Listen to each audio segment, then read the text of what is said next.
ever since I met you, babe. I've been up, down, every way. You started fires, I'm afraid that I can't leave, can't walk away. I knew you was trouble, babe. I know you think my heart's a game. I saw that hunger on your face, the lioness and I'm the prey. I know I should run, I know I should hide, but I keep staying one more night. I try and resist you, I know that I should, but danger never looks so good.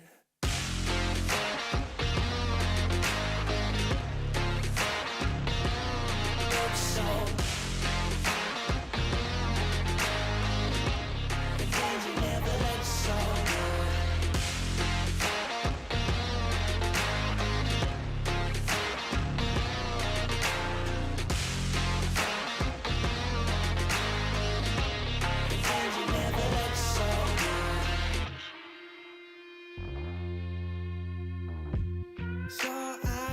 Just what they want, like a maze inside I'm lost.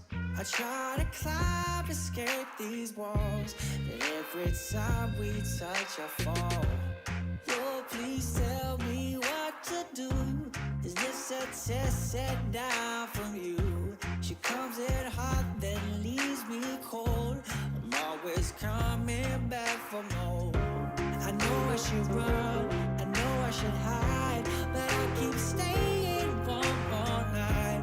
I try and resist you, I know that I should, but danger never looks so good.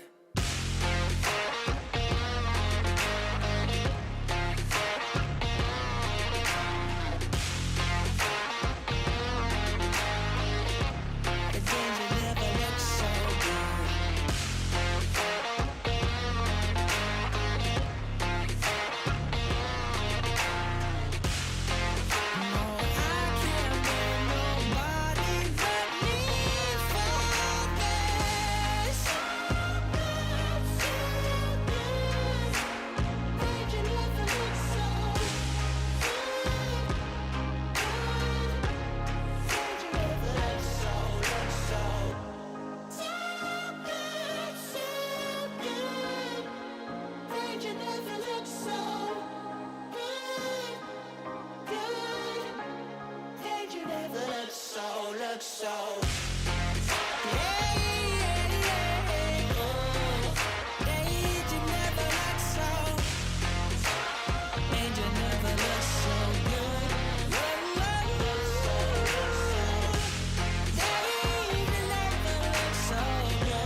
You're on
This will be my last goodbye.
대진 누가 짰냐. 이 마지막 순간에 모든 게 결정나는 이 상황에서 가능하면 레전드 그룹이 무조건 좋고, 그리고 이거는 약간 어떻게 보면 자존심 문제도 있거든요. 디플러스 기아와 농심의 3세트입니다. 이거 한번 베이트 해볼만 하지 않냐? 해볼만해. 이거 숨는다. 이거 숨는 거를 낚시. 우리가 형 그 모른 척하고 알리피 갈자. 아 볼게. 아 루시안. 아 죽나? 아 죽었다. 바비. 나 그냥 열매 먹고 한 라인 더 할게. 아예 라인 하지 말고 이거 마테온 나오는 거를 보자. 나 가는 중인데 이거. 너 싸마는 게 좋아. 싸마자. 넬라부터 볼게. 파트 볼래? 아, 좀 더 이뻐. 어때 보자. 내 방패 말았고. 딜라. 파트 볼게. 이거 또 망했네. 게임 사이즈 벌써 줬다. 천천히 하자. 전령 12초기네. 아 이거 뭐 상대 블루 쪽 들어가자. 야, 코르키 상태 안 좋아. 뭐야 블루 치고 있는데? 저 뒷라인하고 치는 거 어때, 우리? 일단 밀어내고. 이거 애니 쪽 디가야 돼. 아야 나 집 가야 돼 나. 여기까지 쳐자, 이거. 야 근데 쳐도 돼. 만화 없는데 얘? 야 얘네 좀 빡대 들어온다 이거. 야 우리 닐라 쪽 볼게 닐라. 닐라. 야 닐라. 선 보자. 천천히. 첫 번째부터. 야 위에 밀면 안 된다? 나 클리지 없다, 얘. 나 디테일 찍었어. 땀 별로지? 아 그거 몰라. 야 니달리. 니달리 노플. 아유 알리 보자. 알리. 아 생길게 이거. 제발. 나 베이트. 전령 먹혔다. 근데 이거 이대로 그냥 옆편 잡으면서 마타밀자 안 어때? 아야 지르자 얘네들 탑이야. 이거 속도가 더블씩 빨라 어려. 야 근데 얘네 바텀 계속 밀 것 같아. 야 그냥 아래 주자. 우리 3위 차랑 미드 2차도 같이 하자. 이거 미드 2차도 해줘야 돼. 야 다음 미드는 이거 주면 안 돼. 야 여러분 3차 가야 됐죠 우리? 가자. 가야 돼. 선택 좀. 야 쌍둥이 오는데? 게임 끝낼 생각인 거. 약간 내가 빼면서. 파이팅 해봐. 파이팅. 빨면서 서. 빠다가 해고 이러고. 오케이. 티버. 부담 보자. 닐라 거 앞라인 나. 높대. 나끝. 야, 안 지기네. 나. 네, 풀 조심해. 앉아. 야, 살아. 살아. 버텀이 차 이어서. 너무 먼데? 우리 아타칸 정비하고 아타칸 쪽으로 하는 게 낫지 않나? 아타칸 막아야 되긴 해, 얘들아. 얘 나올 만한데 이거. 우리 바텀 막아야 돼, 빨리 하고. 나 위쪽으로 갈게. 야, 가볼게. 따라갈게. 야, 그럼 여기 좀 별무 봐줄 수 있나? 야, 여기서. 보내지 마. 천천히. 야, 천천히. 천천히. 맞아. 봐줄걸. 근데 뭐 다 죽었겠다. 할만해. 얘 용만 보자. 빨리 죽어. 나이스. 설명 베이드가. 야, 이거 집 갔다가 용. 애들 바로 퍼스팅 해줘야 돼, 그냥. 이거 빠한테 농구 노플이라 먹어라, 이거 그냥. 싸움만 보던가, 싸움만. 야, 알리 나한테 서프 나올 거야. 야, 빠져부터 올게. 좋다. 쌈 좋다. 천천히. 얘들아, 먹어봐, 얘들아. 먹고 빨리 좀 와. 끝나. 야, 볼게. 안 된다, 얘들아. 아니야, 빨렸어. 걔 4명 거. 앞라인. 나 살만한데? 나 살았고, 일단. 레넥 잡으러 가라. 레넥 살만해? 좋았어. 내가 너 걸렸어. 소리. 아 아깝다. 이거 각이 계속 돌만한데. 야, 여기서 한 번만 더 하면 안 되냐? 얘 블루 쳤다. 나 안 걸렸어. 나 니달리 볼게 얘들아. 뭐야? 죽었다. 미안하다. 잡은 듯? 바로 하던가. 바로 보자. 천천히. 얘들 파킹하면서 얘들 바로 느리다. 천천히. 나 나를 때 밀어내줘 코르키가. 야 그렇게 싸움 안 좋아. 박을게. 야, 딜라. 나 레인 마크 줄게. 레인. 이긴 거 같아. 나 빼야 돼. 내가 알리 잡을게. 야미. 나한테 왜 맛있는 게 없어? 요리가 다 썩었어. 그럼 어떡해? 난 팀한테 투자한 뱀픽이긴 했어. 안에서 막아보자 그냥. 할 게 없다 내가. 버텀 2차. 이거 나르가 미드 해. 나 바텀 바로 갈게. 나 분노 튀어졌을 다이브. 야 레이스 한번 당길게. 야 우리 여기 레인 본다. 나 내가 한번 빨긴 할. 나 알리 볼게. 알리 보러 올게. 알리. 나 한번 볼 수 있는데. 봐줘. 볼래? 보자. 나 딜라. 나 더블 했어.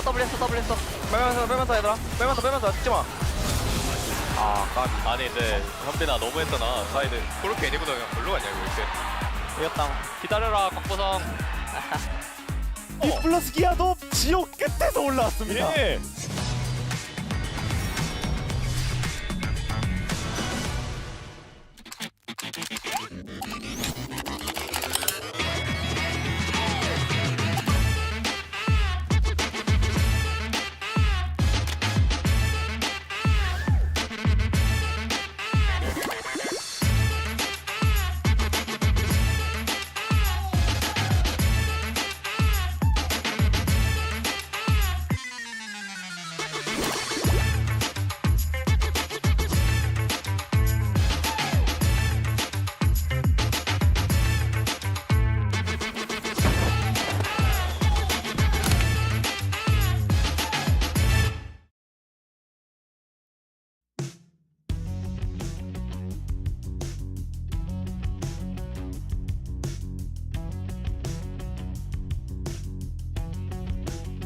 Life on the wild side gets so lonely.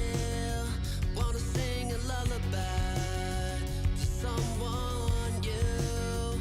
I must have lost my hand last night. You're on my mind. You're on my mind. You are standing right in front of me, baby.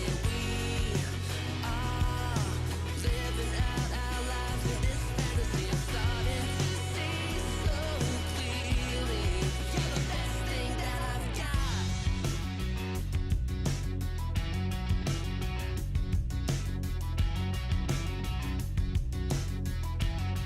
Yeah, I'm sucking energy from someone else. Don't wanna fake it all by myself. You are standing right in front of me, baby. We are living life right out of this memory. I'm starting to see so clearly.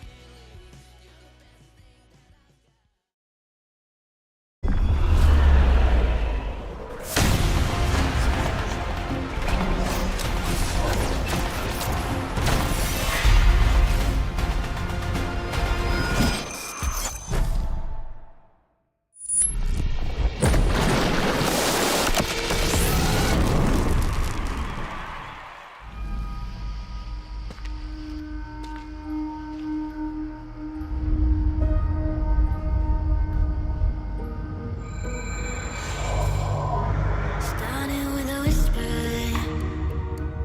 I know I'll find it hard to lose.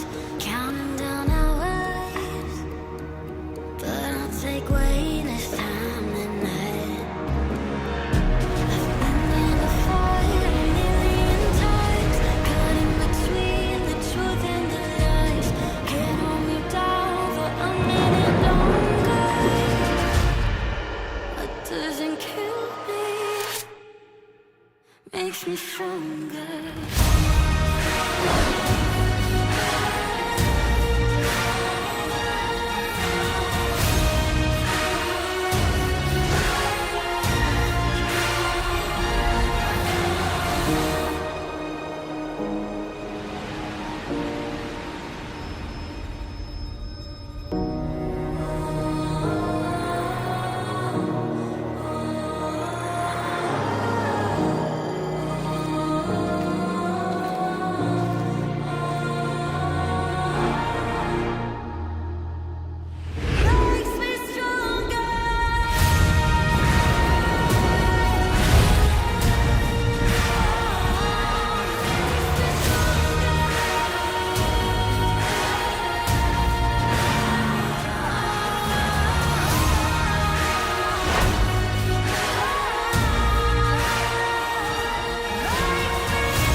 KT 화이팅! 썸메이커 DK 화이팅! KT 화이팅! 부산 가자! 디플러스기아 화이팅! Hello and welcome to another day of the LCK. It is the beginning of the road to MSI. We will have some teams making it to MSI and some teams making it to Busan just next week. I'm Valdez, with me is Ox, and we're going to start off the road to MSI with KT Rolster versus D plus Kia, very fresh on the minds of all of us after the tiebreaker. Yeah, I mean, we saw this matchup very recently. It was a close one as well, so I feel like it's obviously favored towards KT based on what we last saw, but I think D plus looking for revenge, and we can't really weigh too heavily towards KT with the fact that, you know, D plus can always surprise. D plus can always surprise, and it was a very close series. I feel like DK on a different day could have taken that. There were a lot of preds from us going to DK, a lot of preds going towards KT. It is a different day. That was on a Wednesday, and today is a Saturday. That's true, and that's why we're starting 2 hours earlier, as per the usual. So we got our 5th place team versus our 6th place team. KT getting 5th place after the tiebreaker. Of course, making it into Legend Group for rounds 3, 4, and 5 later this year. And of course, getting side selection for this very important best of 5. Yeah, and if you are tracking the funniest timeline, which is D plus going to MSI, winning MSI, and then returning to the Rise Group, they do need to win this series for that to happen. So for the funniest timeline, very important they win today. Yeah, this sign actually says, we'll give you Legends, but we're going to MSI. Very optimistic. We'll see how it goes as we are on a new patch here, Ox. Lots to talk about for this one. Yeah, I think out of all this, you know, the Rise changes a little bit weaker in like the early laning because the Rune Prison got toned down, but he got a bit more power on the Overload at level 6, but you know, very small changes to Rise, who was already in the meta. I think the other one is Lucian, the E cooldown early, and a lot of people are actually maxing W second because you weren't getting much from the E. You're probably going to be maxing E second now again, and also a bit weaker in lane, so just some tweaks here and there, not some massive changes really here to things that are in the meta right now. Yeah, does make sense. We do have some updates to some champions. Definitely the Annie is something that we were seeing here and there, even the Aatrox as well. Not sure about the Kassadin, but you know, it is Showmaker in a best of 5, so who knows? Yeah, the Kassadin was a weird one because some stuff helps, like the base armor, but like the Rift Walk damage decrease does mean his late game is a little bit weaker, so you know, getting to that point is as impactful. These are all kind of adjustments with these. It's hard to really see where they're going to come out. Like Annie, base armor increased is nice, but a bit weaker with him when it comes to her W damage. So again, none of these changes I've seen on this patch really feel that impactful, especially not to champions that we've seen played in Pro. Yeah, so just a little one here for this road to MSI. It is a rematch 3 days after the tiebreaker. And KT seeking to keep the momentum versus DK, eager to avenge their loss, who will rise victorious in this unpredictable best of 5. And I think it is unpredictable. You'll see our preds in a moment, and we do lean towards KT now after they won, but it's so close. I love how it's called unpredictable, and yet they asked us for preds. You know, why would they do that? Literally unpredictable. That's how do we do it? How do they put us in that position? Yeah. D plus undefeated in qualifiers, which is a pretty crazy achievement to have in all 5 qualifier matches since LCK promotion. Can he sweep through road to MSI too? It would be insane if they managed to keep it up. Honestly, this one feels harder than ever, but yeah, that stat really going to be tested this time around. It almost feels like fake. Like I don't even know how that's possible. Let's take a look at the Korean side first, because we already on our side know what we were thinking. But yeah, leaning towards KT. A lot of 3-1 for the KT Predators. No 3-2s for the KT Predators. Although Jonah Strong and Prince going for the 3-2 for DK. And let's take a look at the global side now, as it's a lot of KT, but we do have Wadid, who did go for the DK prediction. Yeah, a lot more 3-2s on our side. I thought Deacon also went for DK. Maybe he changed it up last second. He's a bit of a flip-flopper, you know. No, he said DK, so maybe just a mistake on the graphic. We'll have to get an update on that from the man directly. Yeah. Favorite towards KT from the fan prediction makes sense. Me personally, I went 3-1 because obviously KT did come out ahead in that previous series, and that was when D+ had side selection as well. KT now have side selection going into this series. But to be honest, I think I can understand people also saying 3-2 D+. We've seen D+ be pretty strong when it comes to Fearless. This is best of 5. We will go deep into Fearless. Even if KT go up 2-1 in this series, they still have to win 2 more games, a lot of champions removed. You could still see D+ come back and win that 3-2. So very different environment now in this best of 5. Absolutely. Some signs out there saying, hey, it's summer now. And of course, the summer of KT, a big meme here at the LCK, but only a meme because it's a real thing, which is kind of the way it works for KT a lot of the time. By the way, an update on Degon's spread. He did go for DK, in fact. So both Wadid and Degon did go for the 3-2 for DK. And that's really, if you're predding DK, it's 3-2. I don't think we're, nobody went for 3-1. No 3-0. I'm surprised. Well. 0 of those.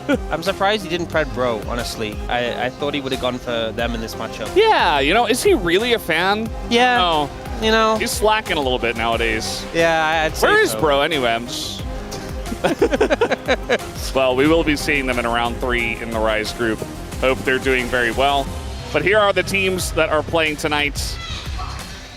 Definitely looking for a bit of a step up from the guys on D+Kia. Looking for that revenge, and hopefully they took a lot from the best of 3. Best of 5, definitely a very different scenario, especially if it goes 1-1 early on and we do get a forced at least game 4.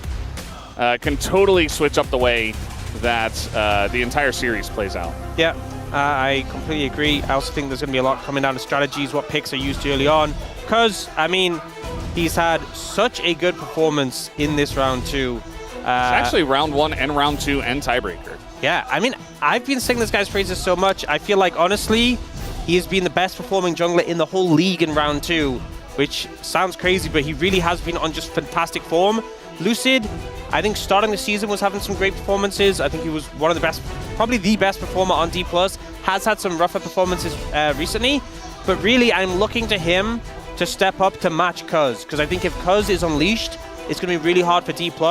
I think Lucid is capable of matching him. We even saw in that game 1, in that previous series, Lucid shut Cuz out the game in that Poppy against Wukong. That's why they won that game 1. It came down to Lucid and the team working to shut out Cuz. If they can do that in the series, that's how they can really answer KT, because Cuz is a big reason why this team is doing so well. Yeah, it's kind of crazy to see these two teams matched up, because the two younger top laners, they're not both rookies. Obviously Perfect having a little bit of experience under his belt, but Xiu new to the league.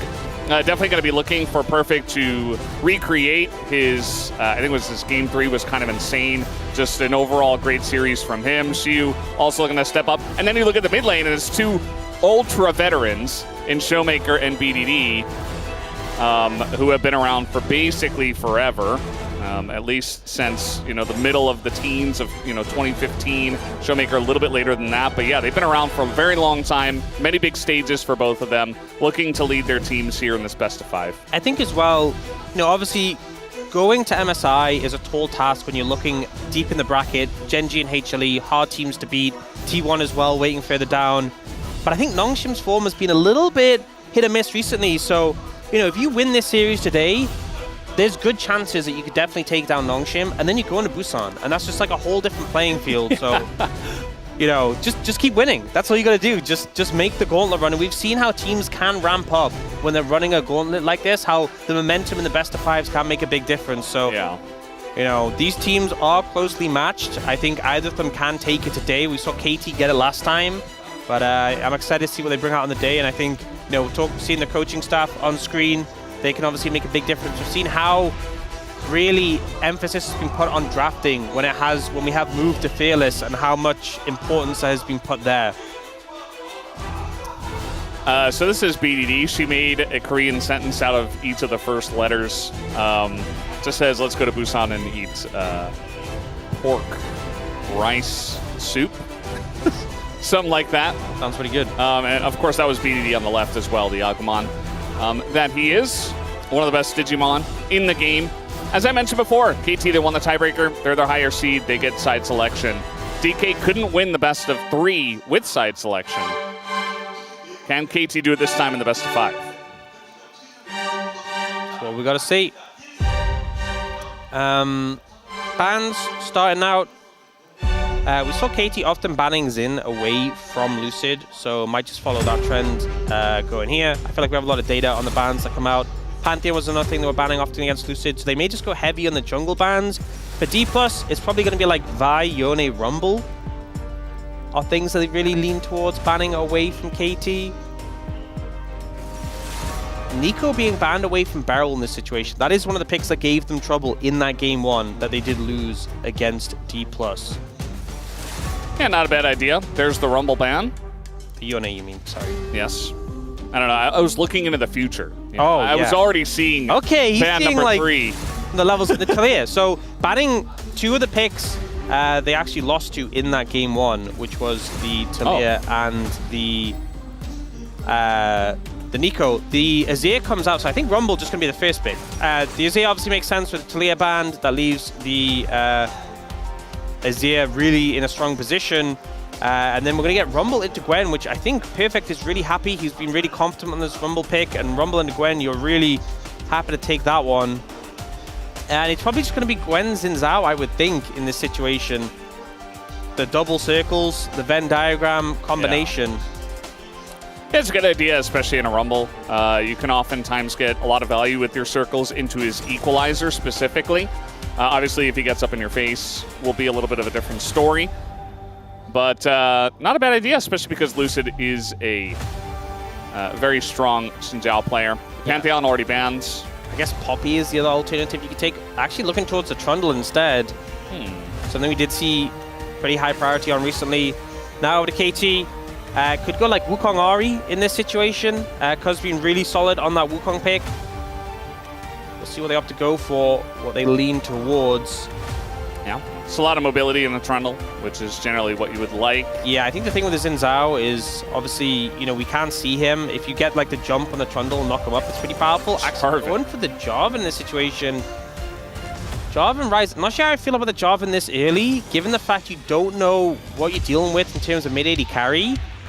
You could just end up dealing with like mobile picks where the Jarvan value is pretty low. Yeah. Like obviously Jarvan Rumble feels good, but like you don't know that you're going to be playing, you know, I don't know how good Jarvan is into, like you see, I don't think he's going to play Castin or Talon, but those are the sort of picks where there's not that much value. Talon, you say? Well, he did hover it. You know, I'm not saying he's going to pick it, but you know what? I've never really heard anyone say it that way. Oh, well, sorry. Generally we say Talon, but... Sorry for being British. Talon? Talon. Is that what you guys say? Talons? I just throw out got large talons. This is a problem with whatever, man. I was just curious. Like, I wasn't trying to make fun of it. I just was genuinely curious why you said it that way. Look, I said it how I said it. Galio picked up into the Rise, so matching some of that Roman pressure. And again, a pick that, yes, you can trap him in the Cataclysm, but I don't think he really cares too much about it. But I feel like the thing with the composition from D+, very heavy melee. I'm interested to see what AD carry comes to. Ezreal has to be banned. I'm just going to say, without a doubt. Senna's going to be the first ban. The second ban kind of has to be Ezreal, but then Alistair's left open, which feels kind of bad. Yeah, Alistair feels very good already into what KT has, and it's just a fantastic R4 pick, as we've talked about all season. KT kind of leaving themselves in a weird spot with this. The Jarvan early, especially, you know, when it's fearless and the enemy can take away picks and... As strong as the Senna is, and as good as the Senna would be with his comp, it's also like you have a Jarvan. Like, surely Jarvan is like what you want into Senna. So I don't know. And his choice, are you going to ban Alistair, are you going to ban Ezreal? I just think, like, you know, when you've committed this sort of composition, I wouldn't want to play into an AD carry who can just zip out of the Cataclysm when you're trying to play into him. But, you know, we'll see what they opt to go for. They go for the Alistair. And we'll see. Do D+ just say, hey, we can pick Ezreal into this and outrange that comp, not really be threatened too much. Yeah. They go in a different direction. I mean, the only other thing would be like, you know, a Kai'Sa, but then you're struggling in the lane. The Lucian obviously can dash out of it, but... They're so short range, though. I feel like it's not the play. Nick take Braum away as well if you pick it on R4. Yeah, I think this was a bit of a mistake. Aiming such a good Ezreal as well. I think this is a little bit of a dangerous one. Varus Braum.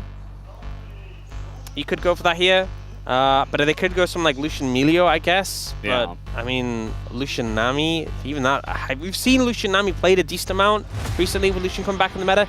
I personally don't rate it that high. I also think playing Nami into here, I wouldn't recommend it personally. Yeah. I also think it's not something I would expect Beryl to lean towards. You could go like, even like Varus Renata if you expect. Yeah. Like, Braum to come through, you'd be super comfortable with that. Sure. They do have a lot of guys that want to rush forward, and the Rise doesn't do very well into Braum as well. Yeah, into that that short-range composition, like I just think Renata, I don't know what D+ could do into it. Like, you already have engaged from your comp. Looks like they'll just go for the Braum themselves, though. They're happy with that. Kid of this, cool to lock it in. Yeah, I mean, I think either or. I think both of these champs get a lot of value into what DK is showing. So now it's up to Beryl, who has the final pick. Kind of funny, there's no swaps needed in this entire draft, actually. We just pick from top to bottom, and that's the way it is in this meta. Maybe they forgot that you could swap, Maybe that's Melio. We'll see what he goes for. Yeah. I think the Melio value is pretty high in this situation. There's a lot of stuns on the enemy team. And honestly, we've been seeing a lot of Lucian Nami. I much prefer Lucian Melio. I think the synergy with Lucian Nami was like how good the burst damage was with like Mandate and the one-item spike with like Gale Force and stuff like that. I think the more consistent pressure is there for Melio, and I think this gives a lot more damage to the Lucian. I think both teams, there's some things I don't necessarily agree with how they've drafted, but I also think there's some things that, they've given themselves some tools where they can really take over the game. I think the Melio gives a lot of strength to Lucian, which they kind of need with this composition. So we'll see how it goes. Some interesting adaptations in this game one already from what we've typically seen. We expect when it's best of 5 fearless, we're going to get to game 5 and we'll see things that we don't typically get. But this is game 1 and already things shaken up a bit. Yeah, I mean, I think there's ways to look at it, a couple of different ways. You pick the Jarvan early, so maybe you hold on to a different pick for a different draft, just so that you don't fearless it away from yourself a little bit later on. But if you don't pick it early, then your opponent can pick it away as well. So you're kind of gambling a little bit, but trying to create comprehensive compositions early on is good, but also it gets much more difficult as the series comes along. So a lot to consider, and I'm sure the coaches had a lot of input into it as well, outside of the players just saying, I want to play Lucian, which sometimes does happen. That does happen sometimes. I don't know, maybe Aiming did say that this time. I mean, I think with the Melio, I think the Melio fixes a lot of the concerns I had. As much as you can't cleanse the Jarvan Cataclysm, I think it gives you a lot of space around, like, getting Cataclysm, dashing, and then getting ulted by the Varus can be a problem. Less of a problem now.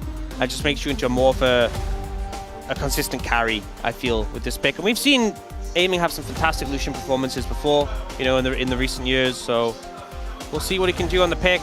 Obviously, was one of the picks that got nerfed, and I said, this patch, not too much was tweaked. I think it was one of the bigger nerfs to Lucian. It was that early dash cooldown, so a bit less pressure in lane.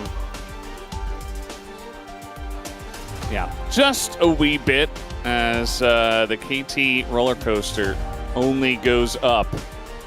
Trying to mimic Peter, perhaps, but nobody can mimic Peter. Nobody can be on his level. Does anyone have his level of aura celebrations in the LCK? Is there anyone else nowadays? I don't think so. No. It's just the energy. It's the vibes. Yeah. Incomparable, You can do it. Also talking about how Showmaker is a great qualifier player. And he is. He hasn't lost any qualifiers. And, for him to not lose any qualifiers this year, he would have to win every match all the way up until Sunday next week, which would be the match between whoever loses between Genji and Hanwha and whoever wins through the gauntlet. That's the thing. No second chances. Just win all the way. Just win. Just keep winning. Just keep winning.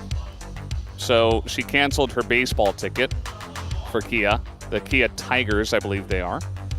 And she came down to watch KT. You know, you would think it would be D plus Kia that you came down to watch, but I guess not. KT fan and a Kia Tigers fan. She is wearing a Kia Tigers jersey, said, I believe, Kaihan.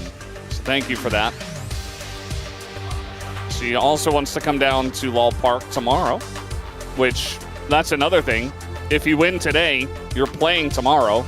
So there's not a lot of rest time. There's not a lot of iteration that you can do after the best of 5. And Nongshim are just watching this entire best of 5 like, okay, we see what you're doing, and downloading you before they even play against you. That's always the conversation, because there's always been that discussion of like, okay, you're showing your strategies, the other team has time to prepare. But we've seen so many times that like, running the gauntlet has favored teams, right? Getting that time to iterate on stage as well and practice has just gone such a long way. So, you know, there's pros and cons. This is an interesting shot. Just a fan with no sign. Thanks for coming down. Okay. Korean girl group, Ruda. I'm sure some of you guys know that. Looks like Uju Sonyo. Yeah, I want to apologize. Sorry, Brendan's a little out of touch. He doesn't know every Korean girl group. Yeah. On that in the future. You know, there was a time in the past where I did. Actually, when I first came to Korea, I knew pretty much everyone. But now it's been a long time. That was 13 years ago, so yeah. Thanks for coming down. We don't know who she's supporting, but she's here. So thanks for being here. That is perfect. Perfect. Wait, how do you know? Because he's wearing a KT top and he's playing Jace. That could be BDD. Come on, Brendan. Yeah. BDD doesn't wear glasses. Step it up. I don't think I've ever seen him wear glasses. Maybe he does at home, like I do, actually. I wear contact lens at work. Really? Yeah. You do? Yeah, I do. Just to tell everyone, I leant in and looked, and I can verify. He gazed longingly into my eyes. Yeah, I got lost a little bit for a second. Yeah, that did happen. First time down to the studio. Play the game in a fun way and a delicious way. In a delicious way. I mean, we do. Yeah. What did she mean by that? We do have a trundle. You know, trundle does chomp in a delicious way, right? Yeah, if it were like Nongshim, I'd be like, oh, okay, I get it, you know? Yeah. But it's D plus Kia. You know, I've heard Kia's described in many ways, but I've never seen anyone eat one, you know? Maybe, are they delicious? Maybe. Maybe. I think they are made of metal, so Crunchy. Probably not the best, but you get a lot of minerals, right? All right, she wants perfect 2-time POM in a row. Could happen. Wait, I was pretty impressed by him. Is that including the last one, or like 2-time in the Road to MSI? So I think next including the last one. Yeah. So she wants him to get it again today. Okay. And continue the streak. Yeah. For you guys who may not have noticed, or if you did not, you're probably not paying attention. We do have a little bit of a delay. We don't have any word as for what the delay is about, but if we do get the word, we will let you know. The game didn't start, so there's, you know, if there's any issue, we can probably just remake and go again. No big deal. Good to get the issue out early on rather than halfway through the game. Yeah, I'd agree. Definitely more fun than when it's like 39 minutes right before an Elder fight. Yeah. When there's all or that even tension. like right after a Grubs fight. Or a Rift Herald fight, which we did have happen. Worst time to have a pause. Actually, you know what? I know what it is. It's as the Elder Dragon fight is happening. Well, okay, I guess during a fight is always the worst time. Yeah. But like, what do you do if your keyboard just disconnects in the middle of a fight? You're not just going to be like, oh, the keyboard's disconnected. Sorry, guys. Like, I can't play the game. Like, obviously, you pause, right? Which sucks, but you do have to kind of do that. Yeah. What if you're winning the fight? I guess you just let the fight play out and then you pause? It really depends on how much you're winning by. Well, I mean, also, maybe you just switch into clicking mode, right? you're like, okay, lock in. Depends on the champion, click the right? abilities. Yeah. How you're playing Ezreal, you just click your Mystic Shots. You just double your APM. You just lock in, you know?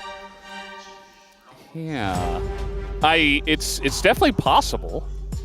I just wouldn't recommend it. I'd probably pause. But if your team is winning and you're pretty certain you're going to win the fight anyway, then just go into clicking mode, sure. Yeah.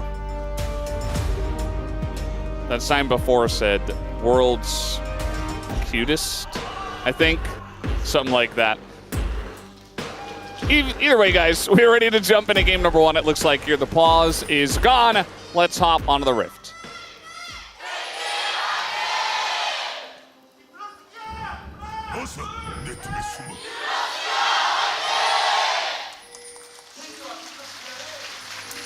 All right, here we go. Game 1 of this best of 5. Okay, until we get any other word, I'm going to assume that Peter's keyboard broke and he's gone into clicking mode.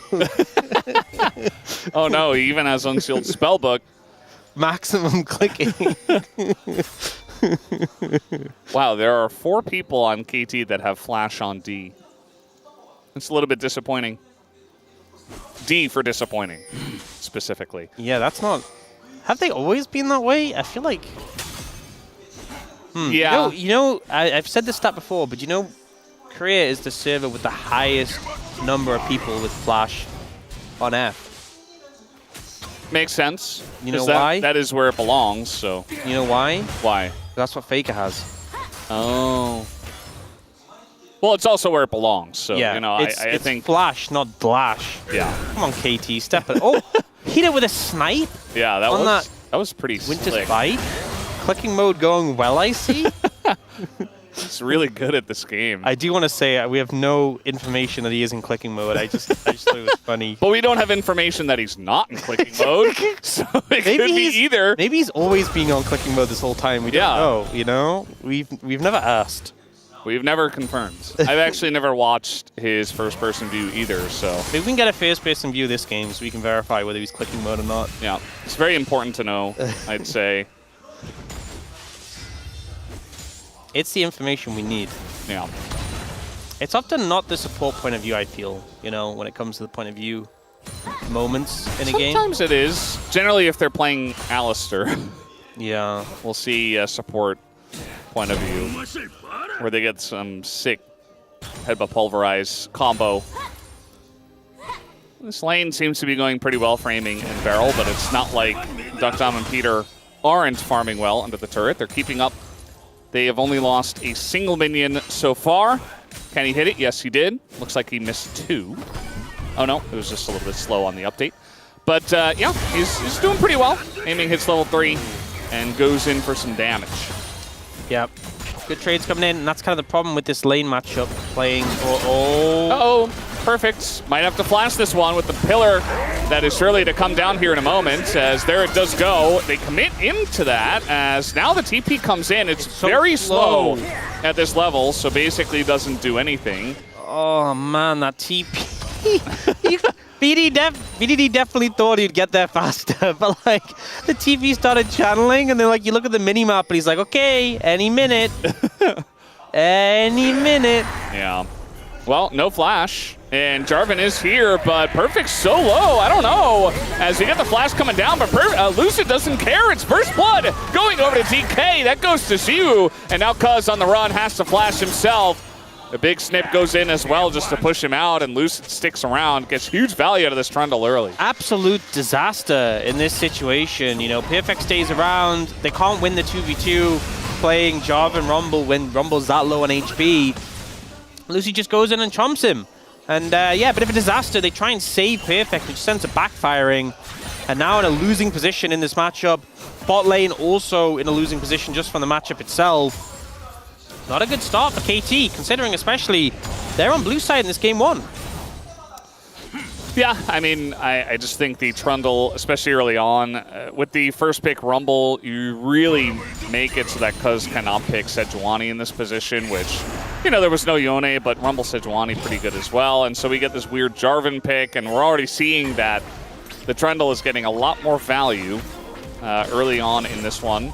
Any kind of, terrain-altering ability is always going to be really strong. You think about Event Horizon from Veigar, one of the strongest in the game, but the pillar as well. I also just think it's one of the, we sometimes have the Jarvan where you jump in and you just get one shot, right? We've Yeah. seen that before from Jot. This is going to happen even more so in this game. Like, you're just going to jump in, get ulted by Trundle, and just die. So, not going to be fun, I think, for Cuz in this game, but we'll see what he can do. Do you think he'll build an arm guard in this game? Maybe. Maybe. We've seen that on the support Jarvan. Yeah. A lot. The Zhonya's build. I don't know if we'll get it here. But so far, a lot of pressure in favor of D+. 600 gold ahead already. A level 6 picked up for Shiru, so Perfect having to just farm with the harpoons from a distance. Yeah. At least Rumble can do that. But your first pick, Rumble, not feeling too good about this game so far. Still very early on, but it's not the best feeling, of course, to give the Gwen, which was the response pick, First Blood, on over. Here's the level 6. Perfect goes in. He's trying to take this one, actually, as he's just going to get solo killed. Perfect cannot take that. He was still level 5. I'm not sure what's really going on here. What did he mean by that? Yeah, Perfect trying to like proc his overheat and thinking, you know, I can trade here. I can maybe turn this around, get some damage back. Like, I'll lose the trade, but at least I'll get some... No. You'll just die. Especially considering... Oh, looking for Showmaker. I don't think they even come close to killing him, though. They will get the flash. I guess maybe scared of BDD with a follow-up route. But, yeah, like, he has ult. It's just like, yeah, I think I got him. 그냥 너 캐리가 그냥. Like, Perfect, who's normally been so good at Rumble, and also was the POM, the very deserved POM in the last matchup between these two.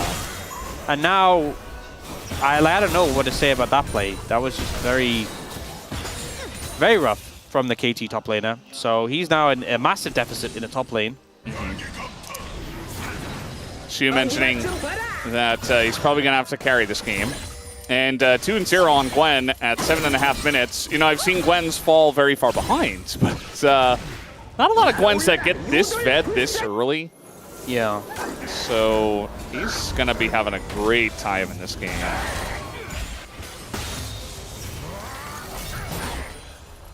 Seems like Duckdom and Peter have come back a bit in this lane.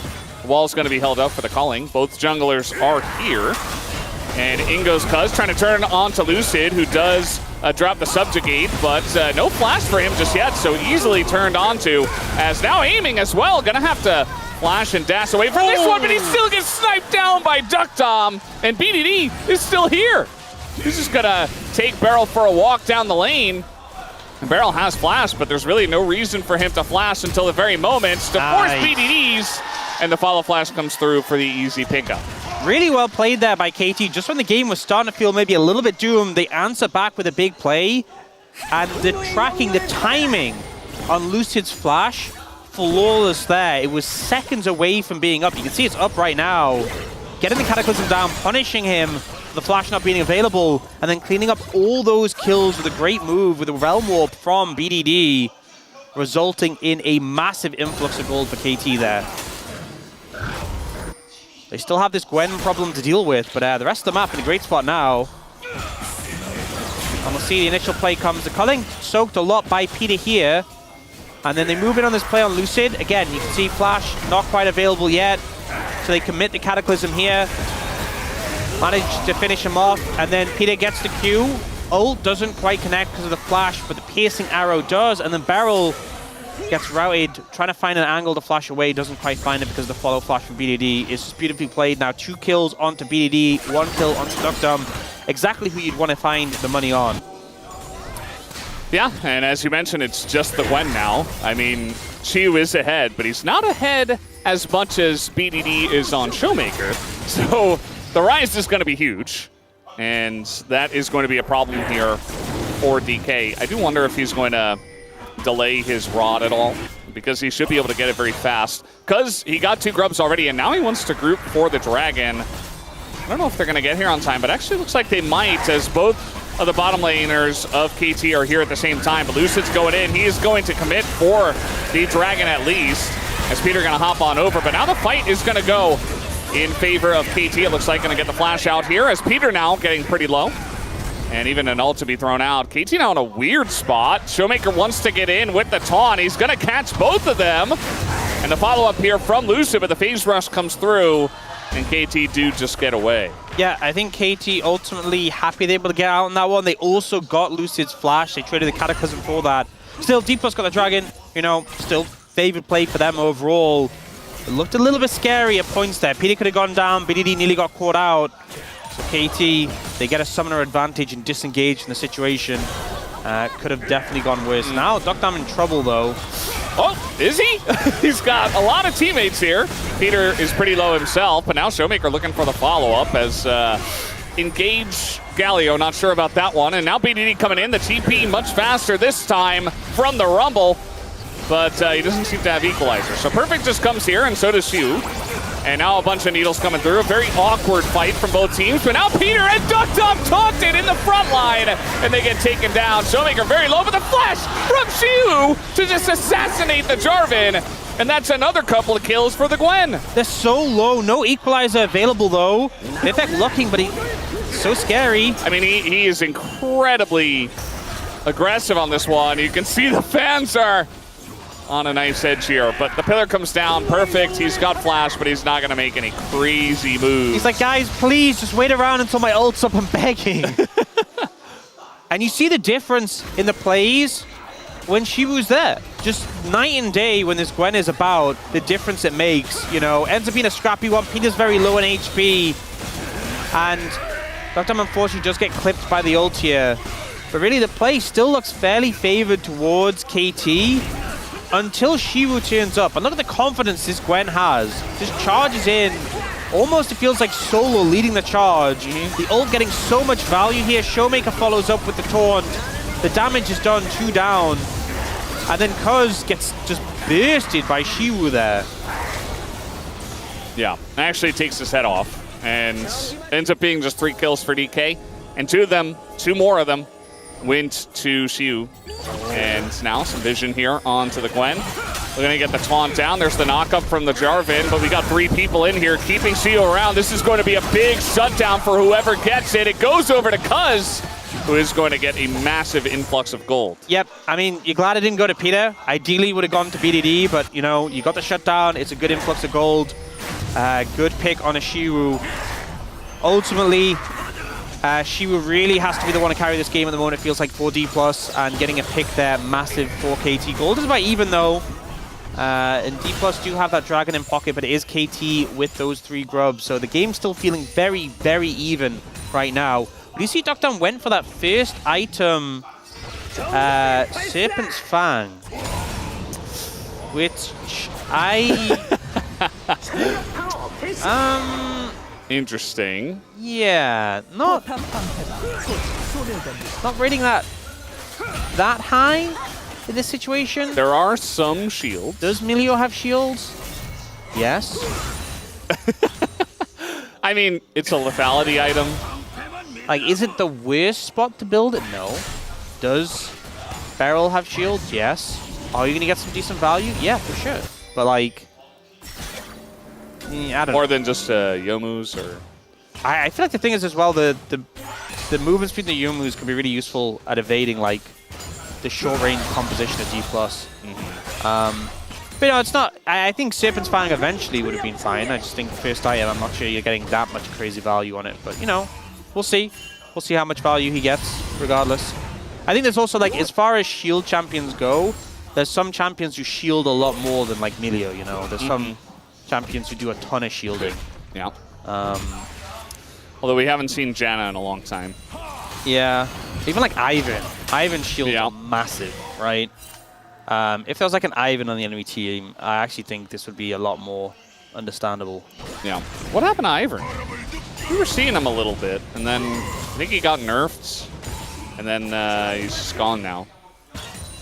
Maybe pros got bored of playing him, you know? That's fair. I mean, it's not the most action-packed champion, I'll say. I think you can have fun with it. But I think probably nerfs usually the thing that takes a champion like that out of the meta. Engage Rom, looking to go in. We got Cuz nearby, but Lucid's here as well. Look at a posture for this Drake. DK got the first one, so KT definitely want to get the second one. Yeah. It's actually very good timing here from aiming when the Braum is away from the Varus. I do want to note, she would just hit level 11, so that level 2 ultimate on the Gwen. But actually, if you look, despite being 1,100 gold up, look at the item difference between top laners. Like, I think she was sitting on a lot of gold, so not really in a position to capitalize on that advantage. Looks like we're just going to get creative objectives. Yeah, I mean, I think that's fine, especially when the first couple of Drakes are Infernal and Hextech. You just know that your chances of getting a fantastic soul are decreased, so you're like, we don't necessarily need this dragon. We can take the Rift Herald, use it for tempo, and as we can see now, it is a Chemtech soul. So, yes, there are some shields, as we mentioned before, but it's not going to be huge value. And so DK just say, we'll take the Rift Herald instead. They even get a teleport out of Peter. He has Unsealed Spellbook, so really not the highest value. But yeah, they do a nice amount of damage to them in turret. Yeah, it's really low now. Really easy to find an angle to finish it off. But not going to finish it off right now. And kind of just playing in a wide map state. And what's nice is they found an angle where Showmaker's up against Perfect. And we saw so much Galio into Rumble being like the lane matchup, being a counter matchup. They've set it up in a way where, you know, Showmaker gets to play into the Rumble and have that counter matchup despite not having laned against each other early on. So he's having a fun time. Yeah. Especially with Perfect in the position he's in. Does have the first item, as you mentioned, but not the greatest. This is going to be the turret to go down. They're actually looking for the kill here as well, as in comes Cuz, but just for peel, essentially, not really sticking around very long. And Peter just running in a straight line, as I think he had the door. Not really sure what's going on here. Trying to bait them for a fight with BDD coming in from the left side. Using his health as a resource, you know? Yeah. Really. He has Locket. Yeah. Really testing the limits of his health, I feel like we're doing that a lot in this game. Yeah. Equali's going to come out a little defensively here just to clear that wave. Aiming going for the rapid fire cannon here on the Lucian. Not something we see that often as much. A bit more like around the burst rotation. Playing a bit more, I guess, for like mid priority and like the bits of burst that comes out from the Lucian. Often we see like the Navori, so you have like the lower cooldown, so you can just sort of like spell weave. Yeah. Oh, cause setting a trap maybe. Who's trapping who, I wonder? It looks like a 4v4 for now, but Showmaker is coming up. TP not available for Perfect, so he did just back away. Seemed to be the right choice, especially with Perfect kind of just in a hole in bottom lane, just clearing waves, not really doing anything at this moment in time. I honestly think KT pretty close to a point where they could feel really strong. You know, BDD's nearly got his Saras finished. We just got the Ghost Blade picked up for Duckdown. If I was them, I'd feel pretty confident looking for a fight angle soon. We just got the Saras coming now for BDD. And they are looking for a fight. They're going to catch Barrel, kind of awkward spot for him as in goes Cuz and immediately flashes away, as that's the other part of Jarvan. You go in and Galio just holds on top, so... Okay, when I said looking for a fight, I should have said looking for a... They should have been looking for a good fight. Cuz kind of jumping in by himself into like 3 people. Not plus really... Galio. Yeah. Little deep. Little very deep. He needs Zhonya's.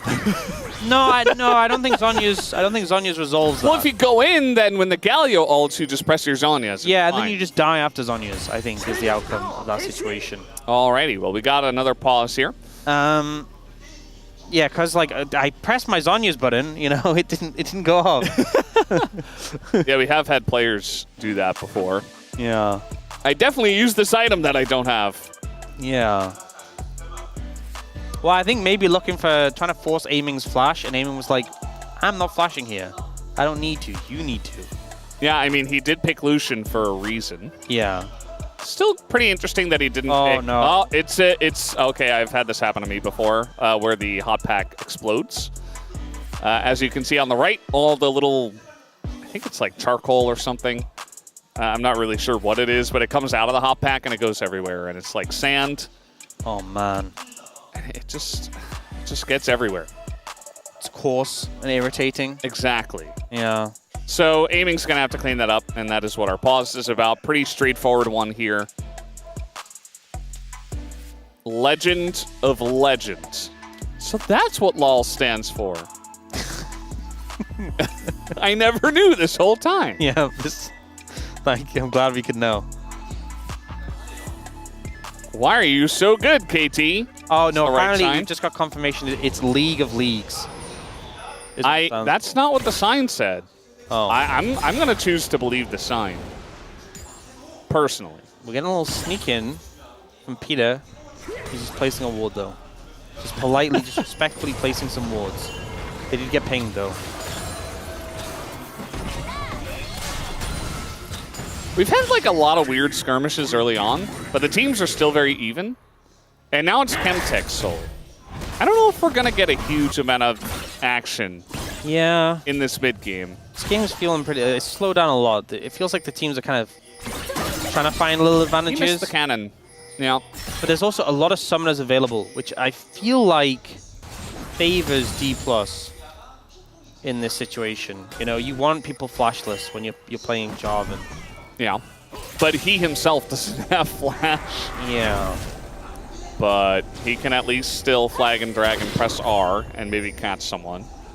It's also horrible playing Jarvan and Emilio, because like his Q just completely negates your flag and drag so effectively. If you like try and use your EQ onto Emilio is so good at just shutting it down.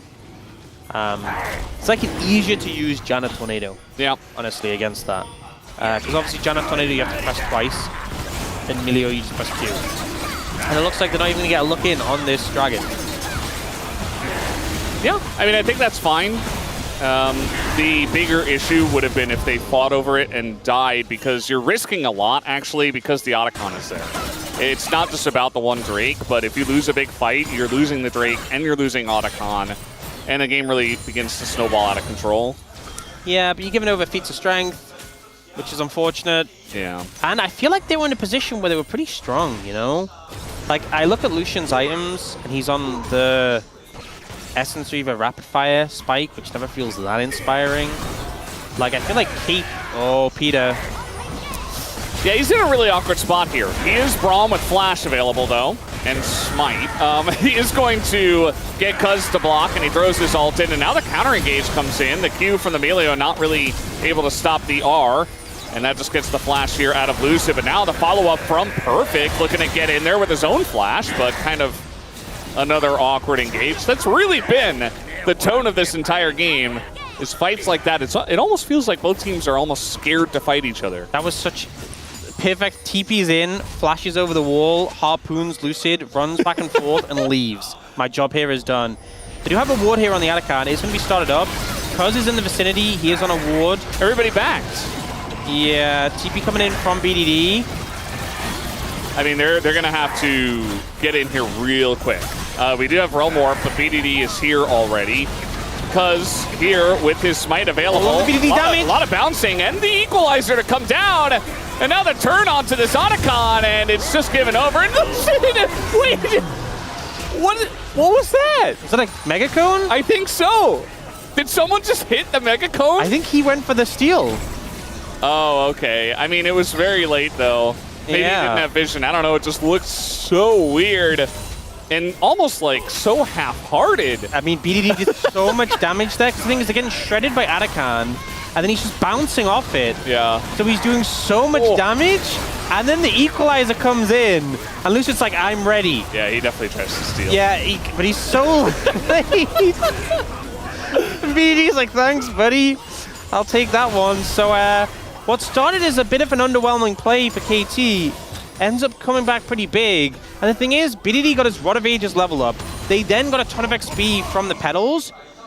BDD is about to hit 16. Showmaker just hit level 14. Yeah. So BDD is now just the strongest champion in the game. Against an almost full melee comp. Yeah. As Rise. Yeah. Well, with a really good front line. yeah, Rom and Jarvan. that happened quickly. That was just the weirdest Otacon fight. That was just really throwing me for a loop. The thing is, it's like sometimes when you're on Rise, you know, you're trying to bounce and it's hard to find some, like, you know, you're trying to spread. You need to hit someone so it bounces to the others. The Otacon is just that perfect target to bounce off, and it's shredding everyone's resistances. It's like the ideal scenario. Like BDD, he's not quite at his max, like his biggest spike, because he's about to hit Rabadons. He just bought that rod though, so he's a little bit away, but he just hit level 16. He is so strong right now. He's dealing more And than a also- lethality Varus. Docdam is about to hit Manamune as well. Yeah. So like KT are very strong, they're about to get stronger. Yeah, and they're going to go for a fight right now. Not sure about the timing here, as now Cuz going to go in. He's quite low, gets burst down by aiming. And now Peter and the gang trying to get out. No! BDD in the middle of it, just going to flash to his Realm Warp and go straight into Xiu's open arms as he just takes down BDD, gets the shutdown as well. Talking about weird fights, we're just bouncing all over the place. Even Jonas Strong can't keep up. Guys, patience is a virtue. You know, it's been said. And I think KT could have afforded to wait a little bit of time for some spikes. But it looks like they're not going to wait now. They're going to try and fight them off this Baron. I don't think they really have a choice. There are some low health bars. Yeah, Showmaker isn't here yet either. No flash, or no TP, no ults as well. Xiu taking a decent amount of damage, and now Perfect is going to try to get Lucid, but gets taken out. They're so low. I don't think... Xiu? Yeah, he's just going for a Well, walk. they stopped him doing the Baron. So ultimately, as much as that's a win for D+, it's not as much as a win as it could be. And this play, I think a little bit, they're like, look, BDD's level 16, we are so strong, let's go. Cuz does that Jarvan thing where you go in and you instantly die, basically. And then BDD, he's like, I can make it to the blast code. He had flash, by the way. He chose not to use it and then had to use it later. I think he should have just flashed for the blast code. Didn't, and then ended up dying for it. And then here, Doctam does all he can to try and just get some poke down. What was really unfortunate is his piercing arrow didn't actually hit here on Xiu. If you watch, the Shroud moved just in time to keep him alive. But they managed to force him off the Baron. And now we're setting up for Dragon again. The Manamune's finished, the Rabadon's is not for BDD. So Varus doing a lot of damage. BDD still very strong, but not quite as strong as he could be. Yep. The poke is going to be insane, as you see that aiming already chunked down. At least he's got Melio with him, but... Yeah, aiming does have IE now, so he's pretty strong too. Yeah. Just feels like a lot of control is given to KT in this moment. Showmaker trying to land a taunt onto somebody, but everybody backs away. Perfect only a level down on Xiu, who has not hit level 16 yet, so that's going to be another one to look out for. Perfect doing a good job, I'd say, from behind, as he got put very far behind in this game early on. DK still with the gold lead, but Otacon here for KT, so again, a very even game in this one. Peter going to hold up the door. Will we get a decisive engage from either side? I don't know. Well, that's the culling, and Peter is kind of half blocking it, so there's the poke coming out from the Lucian, as he says he can do it as well. Yeah, and they don't have the sustain that the Melio has to get them back up. They do have red buff, which will help a bit. Okay, Cuz flag drags forward, and now not in the best spot. We do have the Realm Warp coming in. That is going to get them away, but the damage has been done. And I think DK can kind of just take it from here. I don't know, the red buff is giving a bit of sustain. It's not a ton. A lot of cooldowns have been burned from D+. Maybe they can reapproach. There's no equalizer. So Perfect just kind of shooting at them with some rockets. We get the engage from Cuz as he's just going to flag and drag away. That was onto a Gwen. And now Xiu, he's got the Zhonya's as he will go golden, but he has to flash away as well. And now a bit of damage going in on a barrel, and he just gets blown away. And now a big taunt does come in, but the damage follow-up is not quite there. And Xiu also going to get burst to smithereens. Tavares doing insane amounts of damage, and so is BDD. To everybody who walks up to him. So 2 kills to KT, and they'll get the dragon. These fights are so close, so intense, so tight, but KT managed to come out ahead. The Gwenel, I feel like, represents so much power in these fights. The culling as well helps really overcome the range disadvantages, and those not being available, I think, really lost a lot of power for D+ there. Now moving on to this, there is a Mega Comb for... Oh, the pillar! he just got dunked on by Lucid. And now you see DK, they want to fight this one. He just chomps Peter in the face.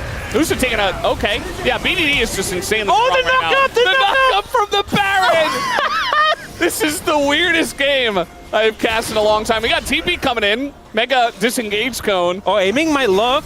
The Realm Orb's going to come through. He's out. Yeah, he's just going to do it for safety. I think he was okay, but Wow. You know better what? safe than sorry. Lucid had that sick interrupt, and then the Baron said, yo, I can do that too. He's learning. The Baron learned from Lucid and literally just replicated the play. That was crazy. That was crazy. But yeah, I think the lack of the long-range tools of the culling and the Gwen ultimate, I think really meant that, like, even though D+ are trying, they can't approach that easily. And BDD kind of just walked forwards, and D+ had to back away and we're just getting poked down. Boom. And the bounces too. Yeah. And like when Shiwu steps up, he's getting peppered down. Aiming can't really walk up. He's so short ranged. It was really hard in this situation. And then here, so Cuz goes over to hit the blast cone, and the pillar timing is so good because he interrupts here. That is not easy to do. Yep. Like, I can't even blame Cuz too much. That is just really well played from Lucid. And then watch Showmaker. It comes a little bit later, but he goes for a dash. It's after the ultimate. Watch, look, he dashes and he gets interrupted by the tentacle from Baron. It's crazy that happened. That sort of play happened twice, and one of them was the Baron.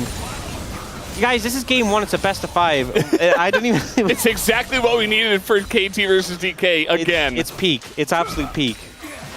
And we don't know who's going to win this game. Oh, there's no clear indicators. There's no clear indicators at all. We do have the Rabdons finally came in for BDD. BDD is so strong right now. For me, I'm team BDD on this one. I think KT have the advantage. Like, we've seen many times DK trying to engage, which is very difficult, by the way. Wait, you think KT have the advantage? Oh, no. Yes. Oh, yes, no. I do. Oh, no. Well, they're going to go in on a Showmaker here as he is isolated and burnt to a crisp by more than just fire. Yep. Good Realm will play, finding a pick there. It's now 4v5. Cuz is looking for an angle. Yeah, he likes to go for the Scuttle Crab instead, and it just gets smited away. So now he's just going to get over the wall to his team, as now Shiwu going in. He's getting huge value with the needles. Perfect, as everybody scrambles. And going in on the BDD now, 3v1. He is running so fast, trying to get to the disengage cone. He's not going to get there. And actually, Lucid kind of engages with it as Duckdom hit it. A very messy situation, and KT are not getting the good part of it. As Shiwu, he did so much damage in this fight, and he will get the final kill here as well. Looks like Cuz and Perfect get out. You know, I knew it was doomed as soon as you said you think KT have an advantage. Yeah. As soon as you said those words, writing was on the wall. They couldn't even win 5v4. Yeah, so they catch our Showmaker here, which seems like a good pick. But unfortunately, they end up in this position where they're kind of corralled in by D+. Shiwu just gets so much value, and BDD is very split. He tries to move in to help, but then they just run him down. Ult him, his resistances get shredded, and he just doesn't have enough damage to cut through this Trundle in his face. And then they kind of just charge through, and again, this is a Thali Varus. When a Lucian is running forwards and there's a Gwen in the other direction, there's not much you can really do to cut through them. Even barrier. Thanks, Brendan Valdez. Yeah, no problem. If you're a KT fan, I just wanted to make it interesting. you know who to blame. Yeah. Well, it's only game one. And, you know, DK have the advantage now. What will they do with this Baron? They're not going to be able to get a soul, but maybe soul points in 20 seconds. But aiming is really strong. We saw that Lucid quite strong himself. Showmaker kind of feels like he's just playing bodyguard in this game.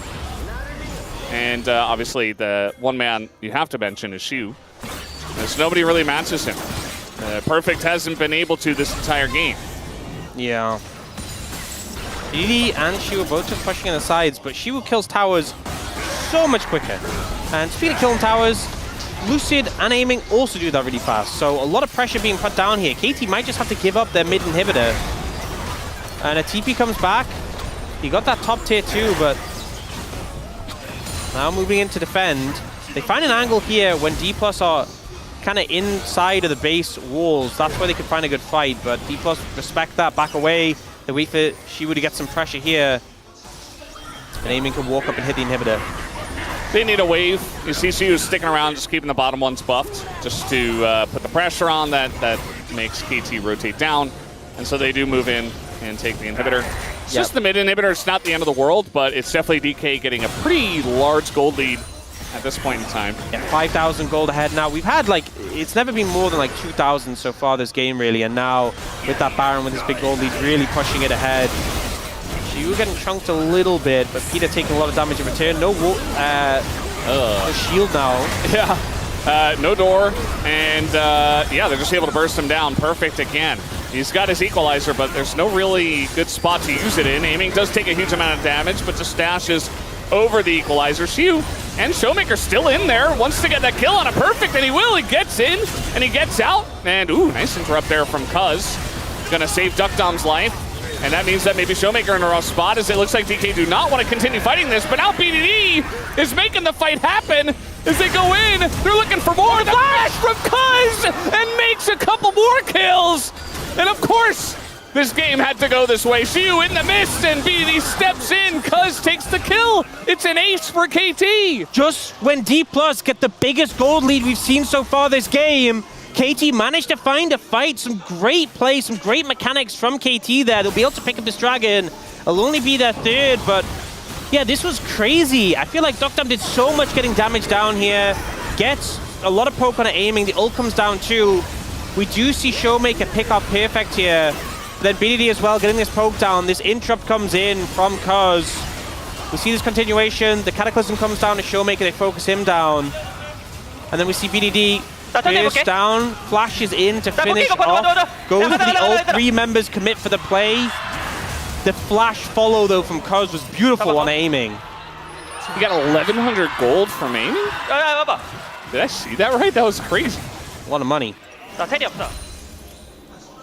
He said, I don't have teleport. Right at the end.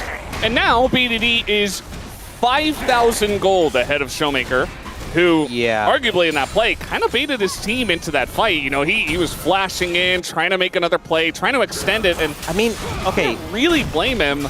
Showmaker is nearly 3 items, and BDD is like fake full build. Like he has Seeker's Arm Guard, which is like, it's basically like you have Zhonya's. Did BDD die to the dragon? No way, right? No, he did finish it. But it's like, you know, you have the active of Zhonya's, you don't have all the stats, but like, it feels like he's full build. He is so strong right now, and Duckdom's also really strong. Yeah, and the game after that play, it's kind of tied up again. Yeah, 1,000 gold in it, which is like nothing at this point. This game has been insane. I saw the Rebel Baron power play, it was like 3K, and then it went down to 92. What's insane to me is that aiming is 2.5k gold ahead of Duckdom, and it just doesn't feel that way. Yeah. You know, like it definitely feels like BDD and Shiu have massive leads, but the 80 carry lead feels, it just doesn't feel real. I mean, it's obviously aiming has expensive crit items, but like, Duckdom's still doing so much. I think that's the one lane where the gold lead doesn't really represent the impact they're having right now, but yeah. Oh. Ooh, the pillar and the calling does quite a lot. Looks like Peter not able to get on over there. Now we got the engage though, Cuz goes in, goes out, and BDD is still pushing. He is not joining this fight yet. He's looking for an angle maybe with this TP, but they're stopping backs and he's just pushing the base. Lucid gonna get caught out here. Showmaker doesn't have TP as well. Oh, he might just look to try to end the game if nobody can back. It's not like they have Baron empowered recalls. Nobody can back. Stopping them. Nobody can back. They're just chasing them down. What a play! BDD's just gonna end the game. Unless you can somehow just flash on over and run to him. Wait, they tried to TP, but it got cancelled. The TP got cancelled. It doesn't work. We got the flash coming in from Shiu as he realm warps in with BDD. BDD ends the game. Game 1 goes to KT. What a play from KT, the 4v5 base defense. BDD solo ending the game. The mad scramble from D+ that fails. And guys, this is game 1. Game 1 of the series, the first series of this gauntlet to make it to MSI. I feel like I have aged significantly after this game. And these players, they're gonna have to speak to their coaches. They have a brief window of time to talk about that game, and then it's back on the Rift. to try and to fight out the rest of the series. That was madness. That was madness. Like, Duckdown was playing really well in this game, and I don't want to take anything away from him, but man, BDD decided he was going to win the game by any means possible, and he's just going to end it. He what wins was the fight crazy- in bot lane, and then he pushes and wins. Everyone on G Plus was like split up, running away to try and recall, and all of KT fanned out to chase them down. Everyone had a target. Yeah. Everyone, it was like in football, everyone had a mark who they were trying to lock down. It was, imagine you're the coaching staff right now, and you have like, what are you supposed to say after this game? I don't even know. You just try to dive into the replay, I guess. Just I don't go even next, know. guys. Guys, No, look, it happened. GG. Next game, we'll do better, okay? I mean, How do you get over that? In a best of 5, look at them. They look defeated already. that's a testamental, I'll tell you that Yeah. much. A very close game. That was just insane. I can't even believe. See, I told you KT had the advantage. Obviously, they were going to take that game. BDD decided it was so, and so it was. Oh, man. A new meaning to the BDD Classic here in game number 1 of this best of 5. We'll be right back after the break.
텔 찍어줄게. 일단 보자. 루시안 조심해.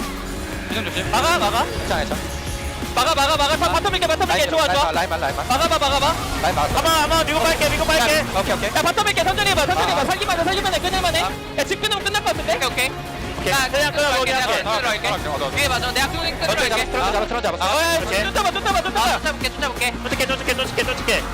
갈려만 끊어줘. 내가 큐링 끊을게. 내가 갈려 끊을게. 갈려 끊어줘.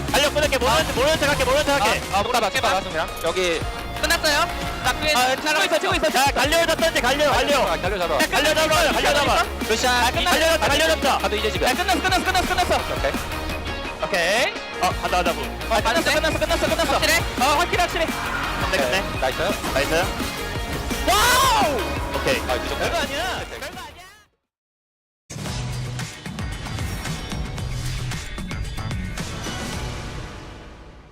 혜진 누가 짰냐? 이 마지막 순간에 모든 게 결정나는 이 상황에서 가능하면 레전드 그룹이 무조건 좋고, 그리고 이거는 약간 어떻게 보면 자존심 문제도 있거든요. 디플러스 기아와 농심의 3세트입니다. 이거 한번 데이트 해볼만 하지 않냐? 해볼만해. 이거 숨는다. 이거 숨는 거를 우리가 형 그 모르는 척하고 알리피 갈자. 볼게. 루시안.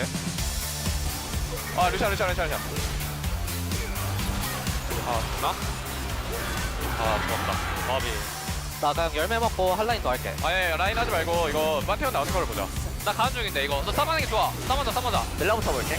파트 볼래? 좀더 이뻐. 어때 보자. 내가 방패 말았고. 일라. 파트 볼게. 이거 또 망했네. 게임 사이즈 벌써 줬다. 천천히 하자. 전력 12초기네. 이거 상대 블루 쪽 들어가자. 야 코르키 상태 안 좋아.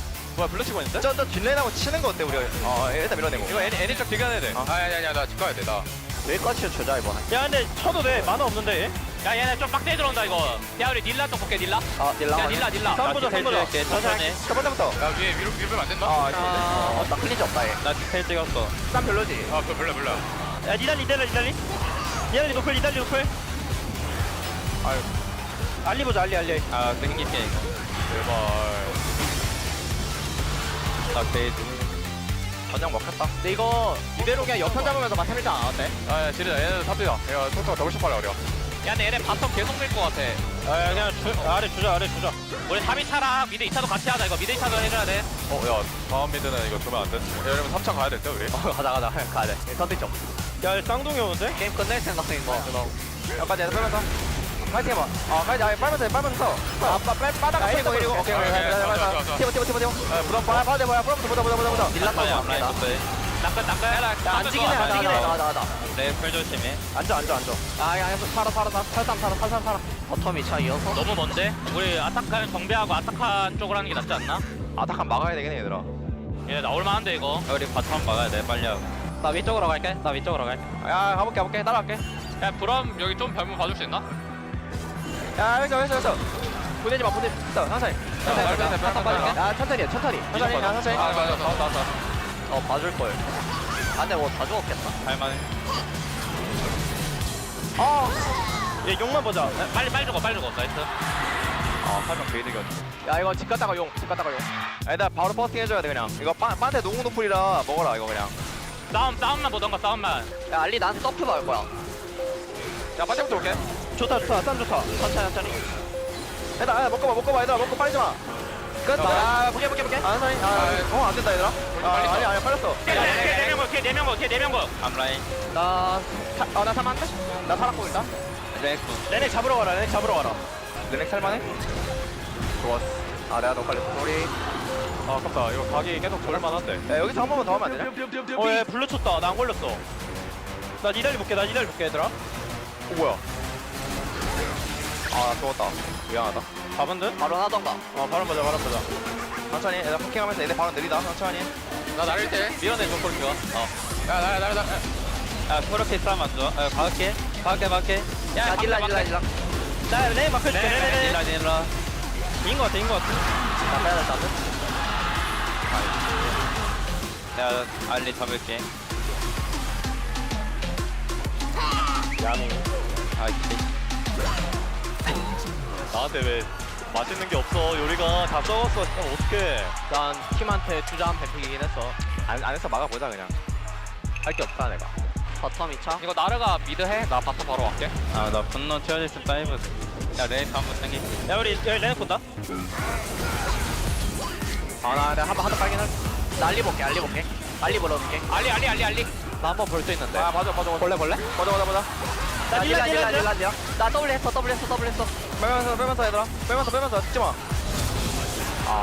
아니 근데 현빈아 너무했잖아. 사이드 그렇게 애니보다 그냥 별로 갔냐고 이렇게. 이겼다. 기다려라 곽보성. 플러스 기아도 지옥 끝에서 올라왔습니다. 예.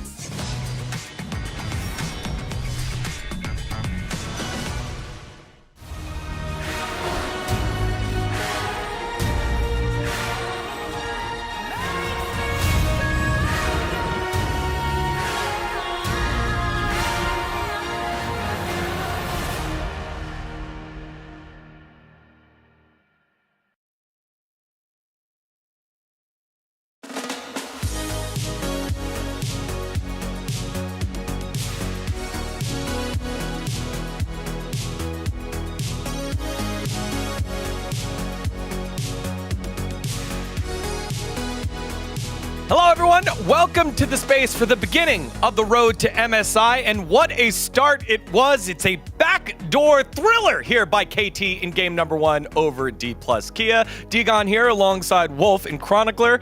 What a way to finish. Even throughout the game, it was just fights everywhere. And it's really important to realize, everyone, this is good news for DK because they didn't win game 1. And you know what?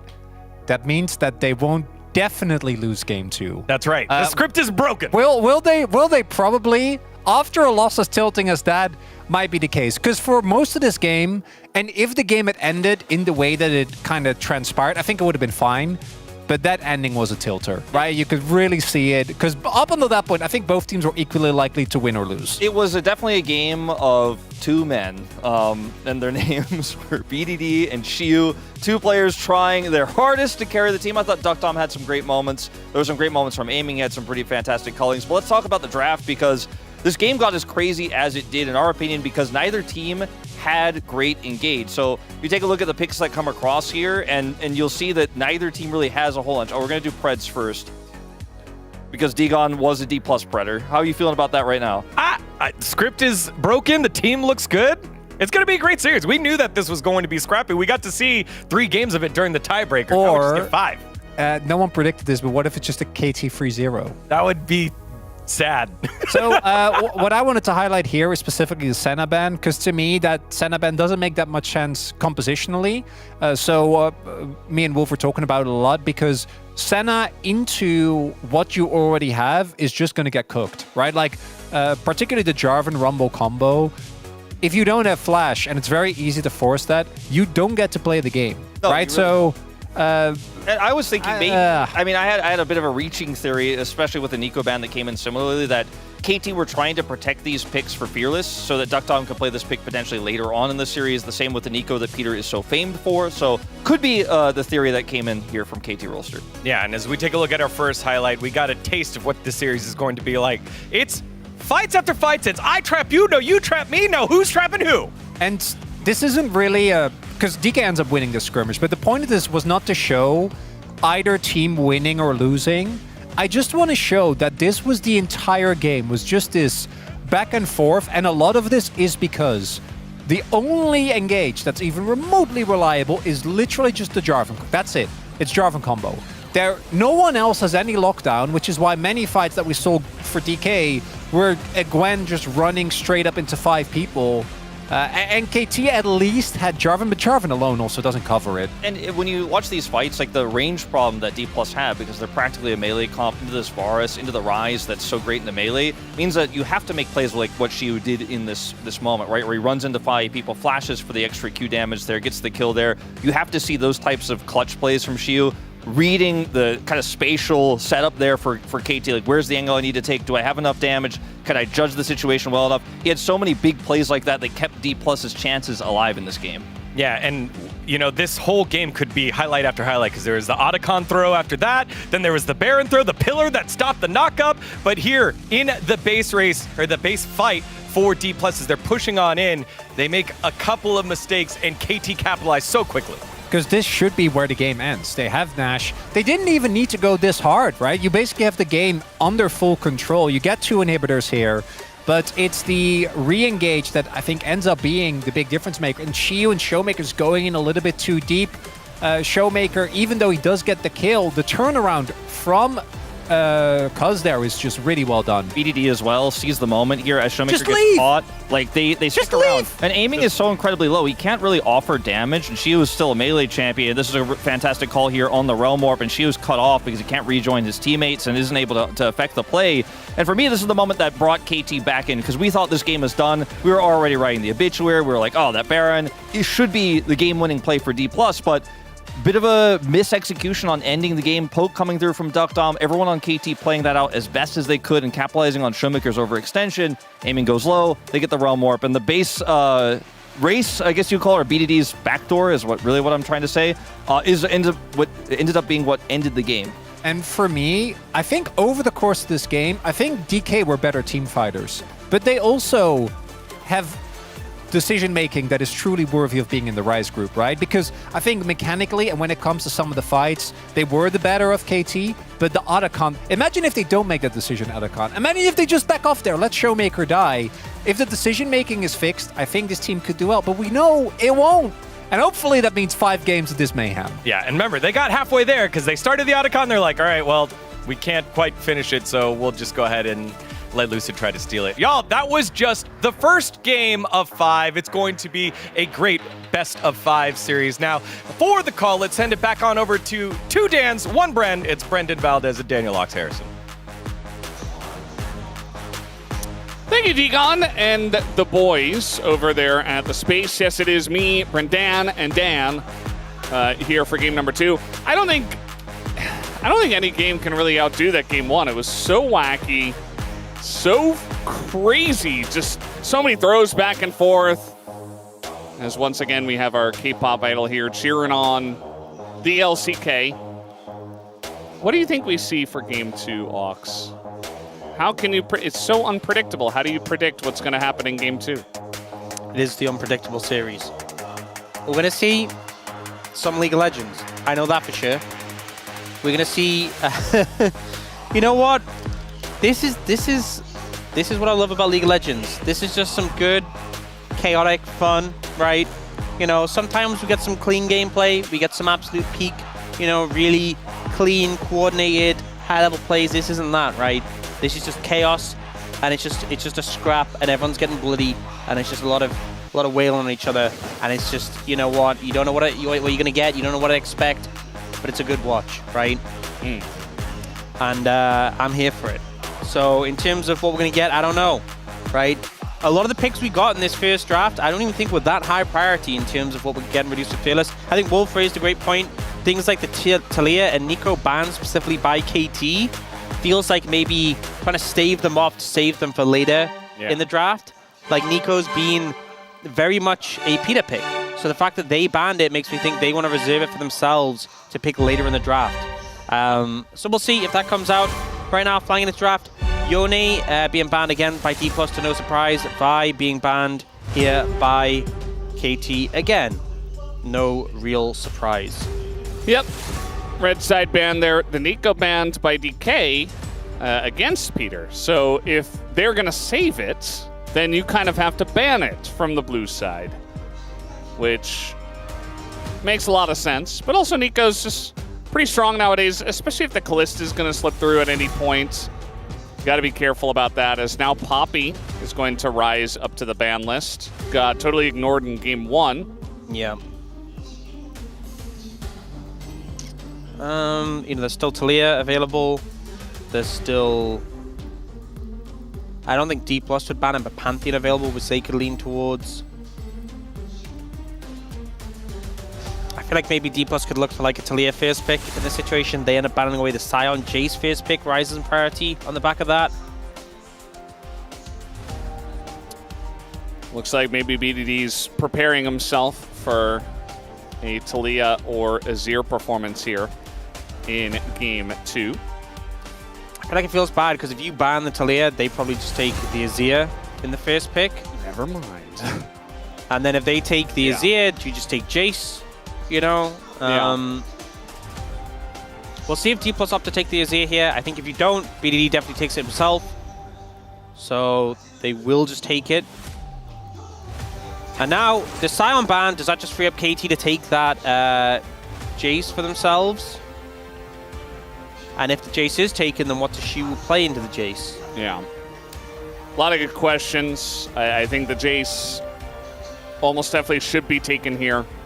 Although, it's definitely a little bit lower priority than it was earlier on in the season. Still very high priority, but it does get overlooked from time to time. Thinking about the Ahri here for BDD. Not the easiest lane, but definitely Ahri and Wukong has been a duo that he and Cuz have gone too many times. But we do have Pantheon still available, so they're just going to pick that instead. Okay, go for the Ahri Pantheon. Want to deny the Pantheon away from Lucid. And now still have the option of like a Xin Zhao in the situation or Wukong, so there's still a lot of options for Lucid in the jungle to pick up. Probably going to see top lane secured as well. Actually looking towards the Callista. So again, Poppy and Talia were both banned away. We saw the priority of the Callista rise up when those were taken off the cards.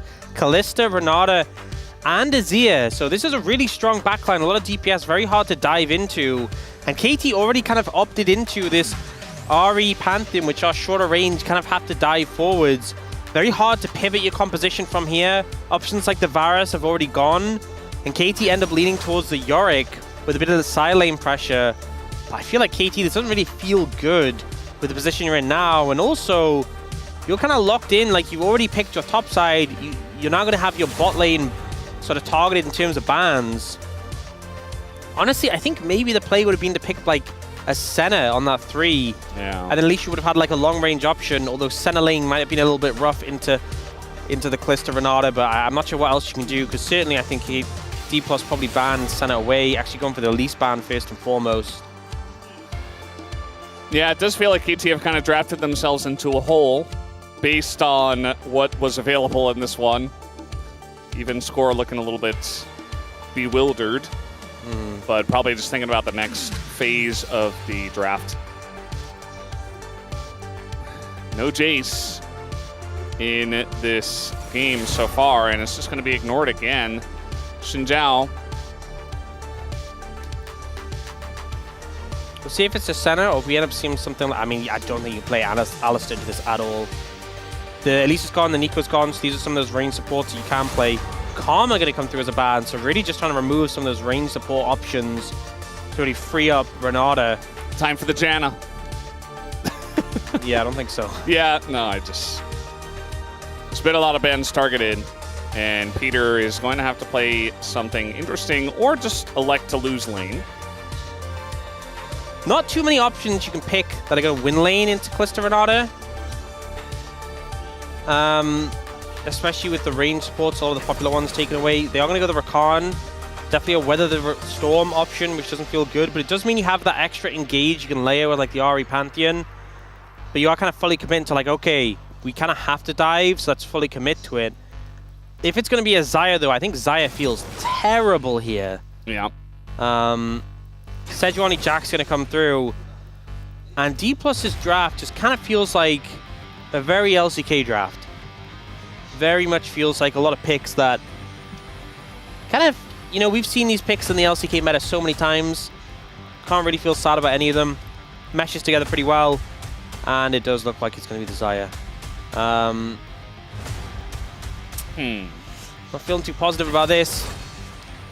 Yeah, I think D+, pretty happy with how things have panned out. I will say the Jax doesn't feel too great into the Yorick, even though obviously Yorick is a lot about his shovel, and he can block that auto attack.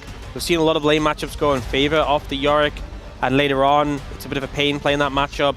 But like Sejuani, Jax is such a strong combo. You kind of, in the team fights, you have these backline DPS, you have the Renata that's so powerful, and I think you just get outranged so hard as KT. The Xayah has to kind of move forward to connect on someone who she really cares about, and she's dealing with like so many threats, so many things that can CC her. I don't know, I think D+ got exactly what they wanted.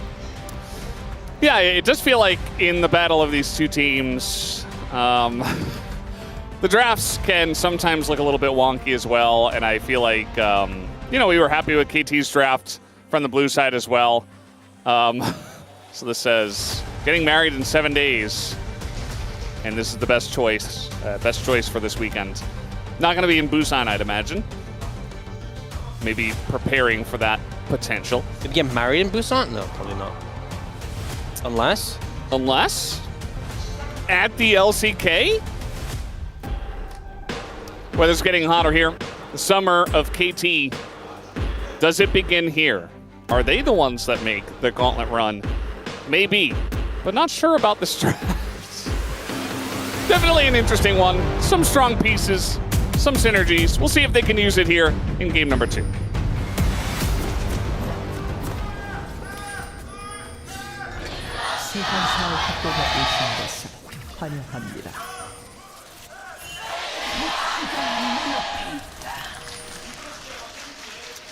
All right, game number 2.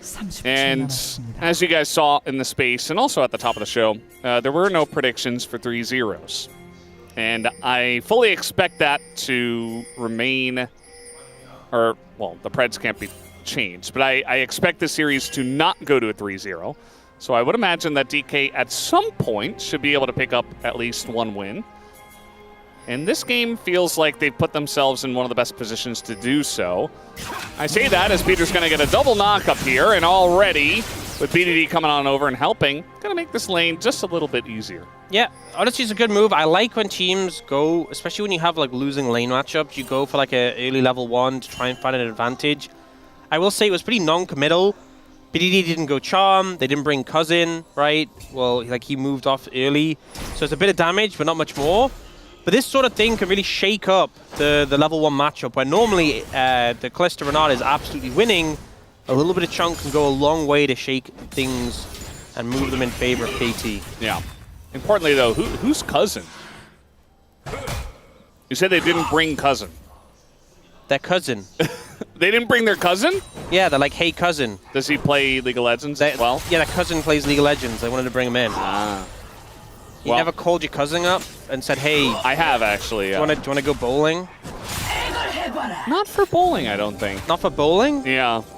He also doesn't live in Korea, so... Oh. Not something I can do very often, to say the least. Level 2 still hit here by aiming and barrel. And this lane is still going to be a nightmare for Duckdom and Peter. BDD not going to hit his Q.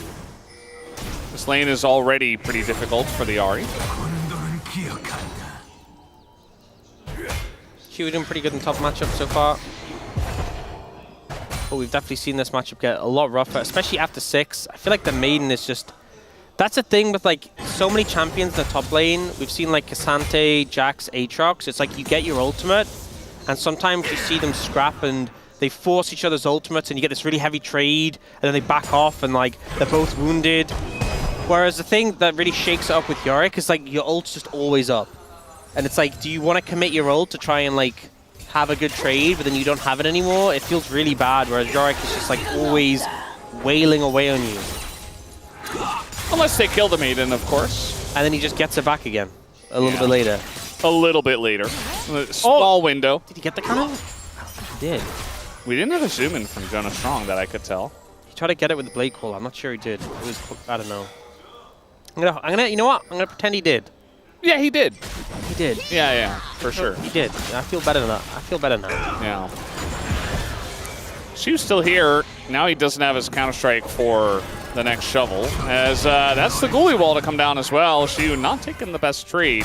Yeah, this is this is how we've seen the matchup start to go somewhat when the ghouls start to ramp up, and it stops being a 1v1. You know, when you have the 4 ghouls beating up on them. So at least there's that matchup in favor of KT. But bot lane not going too hot. 10 CS disadvantage already, and all of those minions for Duckdom to pick up. Just not having so much fun right now. Yeah. One thing you can say, you know, we've seen a lot of games in the regular season of LCK where a team will have a big draft advantage with a lot of winning lanes, and they'll use it very well with like a Poppy to invade, or they're getting all the objectives, stuff like that. Sejuani not really going to be doing a lot of that, as Shu is really having trouble with this Ghoulie wall. Keeps on going in. And now we got Cuz here, and he's got Flash, and that's a very low Shu. And seconds on Counter-Strike. Yeah. So he's going to have that. But already, baits it out, and now he's just Omega dead. Yep, nowhere for him to go. And it's first blood over to the Pantheon. Cuz excellently set up with Perfect. Yeah, Perfect calls his cousin in to help with that one. Yeah. And, Little heal. As Aiming finishes his back, he's like, good luck, buddy. Barrel also there. heals, and he gets away. Honestly, I think Beryl would have probably flamed him if he cancelled the back. Yeah. He's like, I'm fine. Beryl honestly would have, even if Beryl died, he probably would have flamed him, you know? Is Beryl, what did he mean by this? I don't know. As I said, even if Beryl had died, he probably would have flamed him. He's like, it's tempo. Baiting him in? Tempo over everything, okay? Right? You just don't...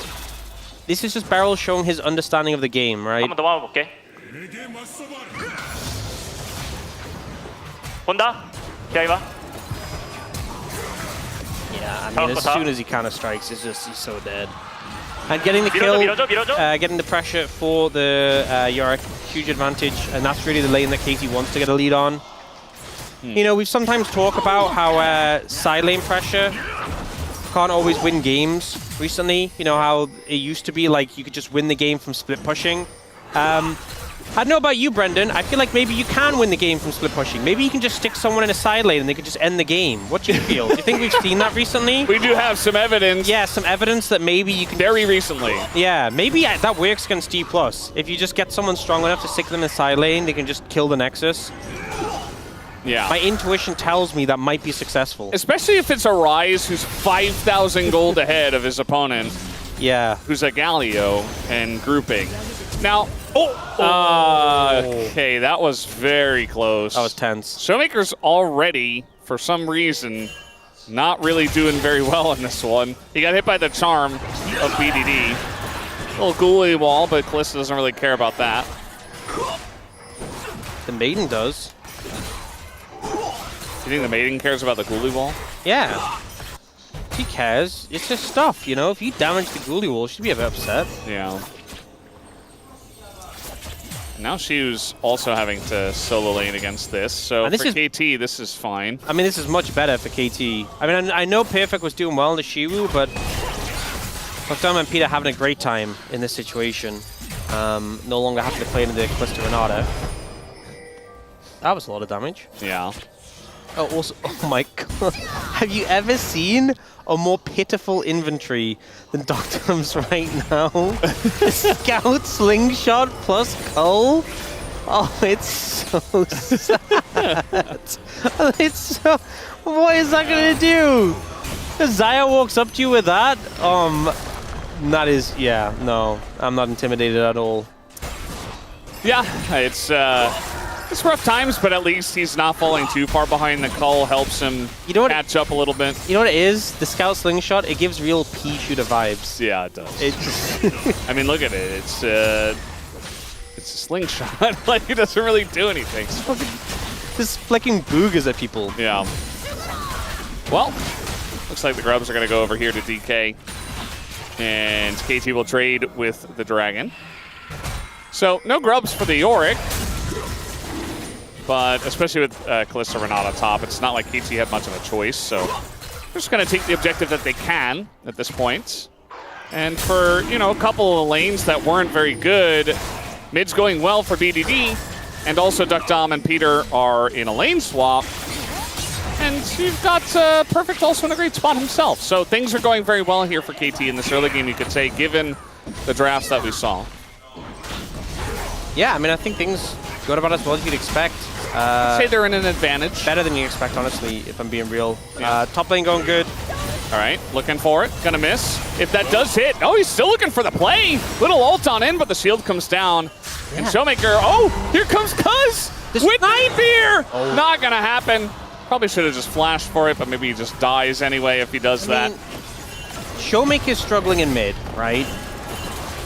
Bot lane is going rough share, but you'd expect that. Top lane is going good. Like KT, things are looking pretty positive. I'd say, you know, things could be going a lot worse. Still a little bit concerned about team fights for them, if I'm being honest. Still a little bit concerned about that, but all in all, you know, it's a good start.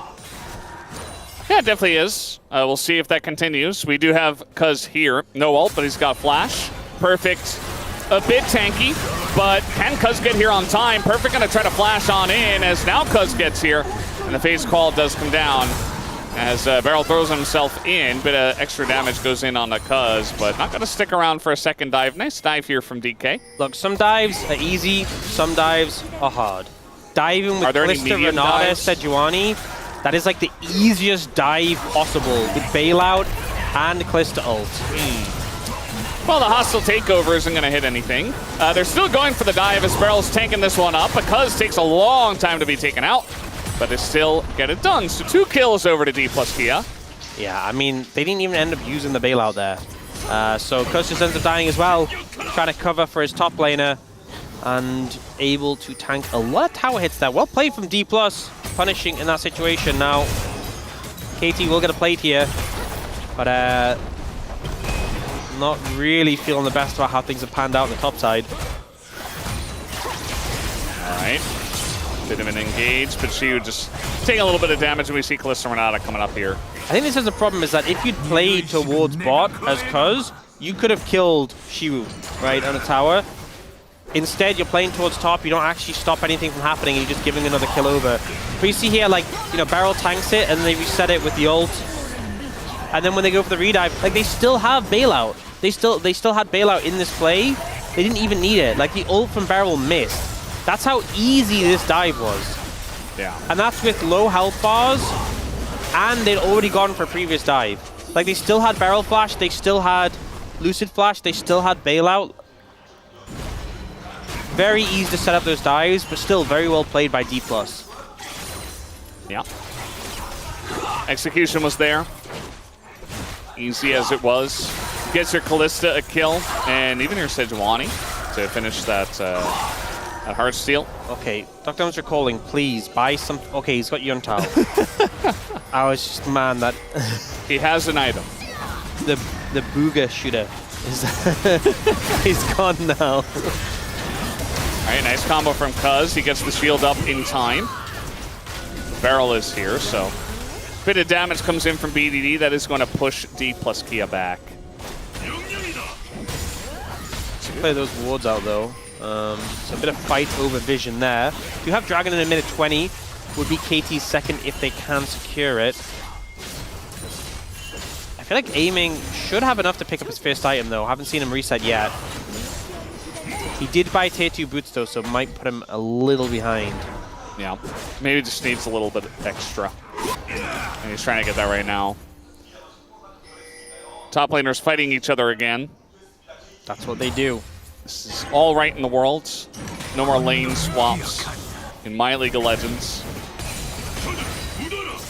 I feel like it's just been cat and mouse this game, where like KT been swapping and Showmaker chasing them. Yeah, that's a Rakan. That is a targeted charm, essentially. And even Cuz was here with ult and flash and everything. And look at the damage on the mid lane turret. It was only Showmaker here.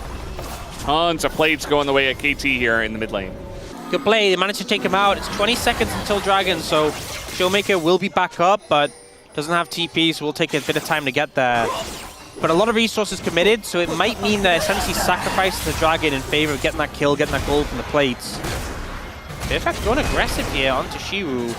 It feels like, you know, the trade's kind of even, and then the Maiden just that last little, like, drain. Yeah. The trade goes in favor. This is kind of what I mean, you know, they committed so much resources for that kill, indicated they weren't going to go for the Dragon, they'll give that up, and instead put pressure towards that top lane. And now Perfect, he's going to be able to pick up some plates here as well. About 5 seconds left, we'll get another. Peter's still stopping the back of Shiu right now. Yeah, finally he's going to get it off. It's Chemtech Soul again! I have no excuses. I'm not going to name any names, but you know what you did. Anyway. But I like the play from KT, right? The singular Dragon, when you already have one, isn't that important. They end up giving a ton of gold over to Perfect because he gets those plates. Like, Perfect is 1.2k gold ahead. You know, you got gold on the BDD, you got plates on the BDD, you got gold on the Perfect, you got plates on the Perfect. And look, 1,000 gold total from those plates. I think the play was smart, so credit to them for that. Now they do see Lucid taking this Scuttle. Will they contest? Ult about to be up from Peter. Yeah, Lucid really wants the Scuttle Crab. Yeah. So he didn't even get it. Yeah, that is feats of strength for KT. I don't know about that one, Lucid. I feel like the common theme, you know, it's just for support players, it's dying for control wards, and for junglers, it's dying for Scuttle Crabs. It's just, it's a tale as old as time. Yeah, that was weird. But very on theme for this series, I'd say. Mid lane turret is going to go down here. KT opening up a pretty huge lead this early in the game. 15 minutes in, already 3,500 gold. And yes, he was going to get this top turret, but Perfect got the bottom one. So we're just trading there. Yep. KT are getting everything else.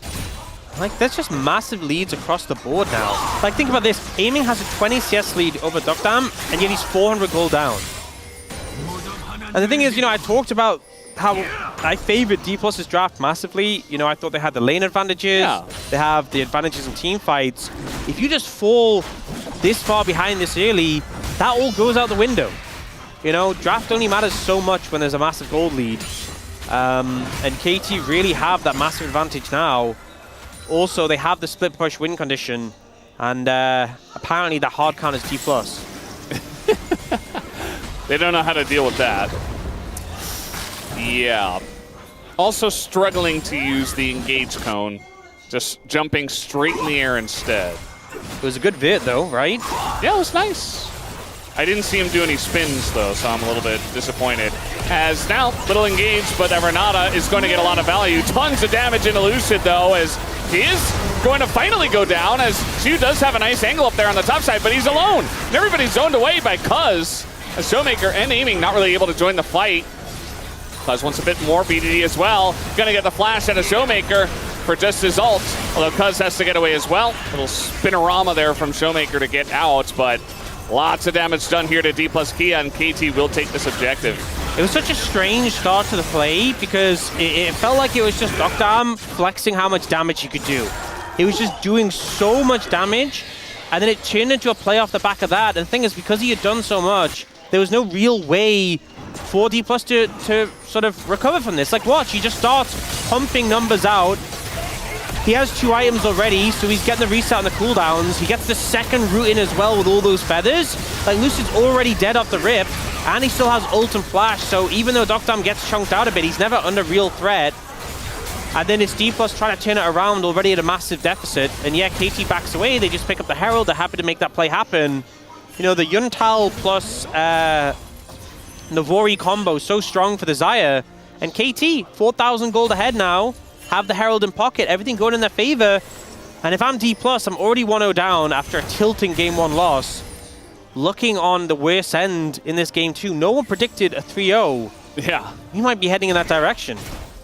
Yeah, I mean, especially if you see the drafts and then you see KT winning this hard from the red side. It's a telling sign for sure. Now, the game isn't over, but it just kind of feels like it's heavily weighted in one direction for now. And, you know, Chemtech Soul again, not the biggest deal, but KT have total control over the bottom side of the map, and there's no reason not to take it. So they're going to be stacking objectives, and going to be feeling pretty good about that themselves. You know, the Pantheon can get value, the Yorick can get value from that Soul, even the Ahri. 13%, think about it. Yep. Looks like maybe Shu missed that cannon. Didn't see it, but I saw the zoom in from Jonas Strong. DK just kind of sitting back, looking for an angle. I feel like aiming feels like he's strong, which makes sense, but he's still himself down 700 gold. So not even in that great of a spot himself, even down a level here to Dokdam. And it's a free dragon at KT.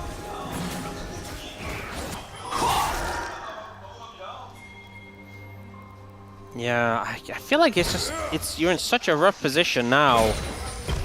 And again, all those things we talked about, like having the range advantage and in the team fights, playing in the Renata and stuff. I feel like, you know, you're now in a deficit with this Calista. You're not at that 2-item spike when the Xayah, who's a crit carry, is ahead of the curve compared to you. You know, the Azir, Showmaker just feels like such a non-factor right now. I mean, they can just kind of try and weather the storm for a bit, but the deficit's very large. Little handshake here on a Peter, but he's got a disengage cone, so he'll get out. Shiu is here. He's not going to hit the stun. And now the follow-up comes in from Cuz, who is just giving moral support. You know, I think saying hello. Dokdam's been playing so confident with his, like, summoners and his ult. Like, I feel like there's so many times I have seen AD carries who just cleanse automatically.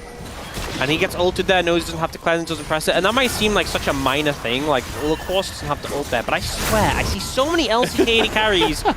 Oh, I got CC'd, cleanse, I have to press it. I have to do it. And, like, even in the previous fight that we had around this area, like, he was pretty low, he got stunned, and he could have ulted and he didn't. Could have flashed and he didn't, he just knew he didn't need to. And I think it's making it so much harder for D+, when the enemy AD carry doesn't just press his buttons by default, because then in the next fight he still has them, you know? And they're trying to find angles like that, and he still has all those options available to him. And especially when you have this Yorick in a side lane who's going to constantly have pressure, you want to be able to engage. Who do you engage on, right? Everyone's pretty hard to kill, pretty mobile. Dokdam's the easiest option. He's not easy because he has cleanse and that ultimate available. Yeah. You just don't have any summoner pressure. You're never really getting summoners out, and so it just makes it so hard because you are so far behind. They got this Rift Herald, and the mid lane tier 1 is already down, so they just drop it into the tier 2. They already have all the outer turrets. They're just that far ahead in terms of structures.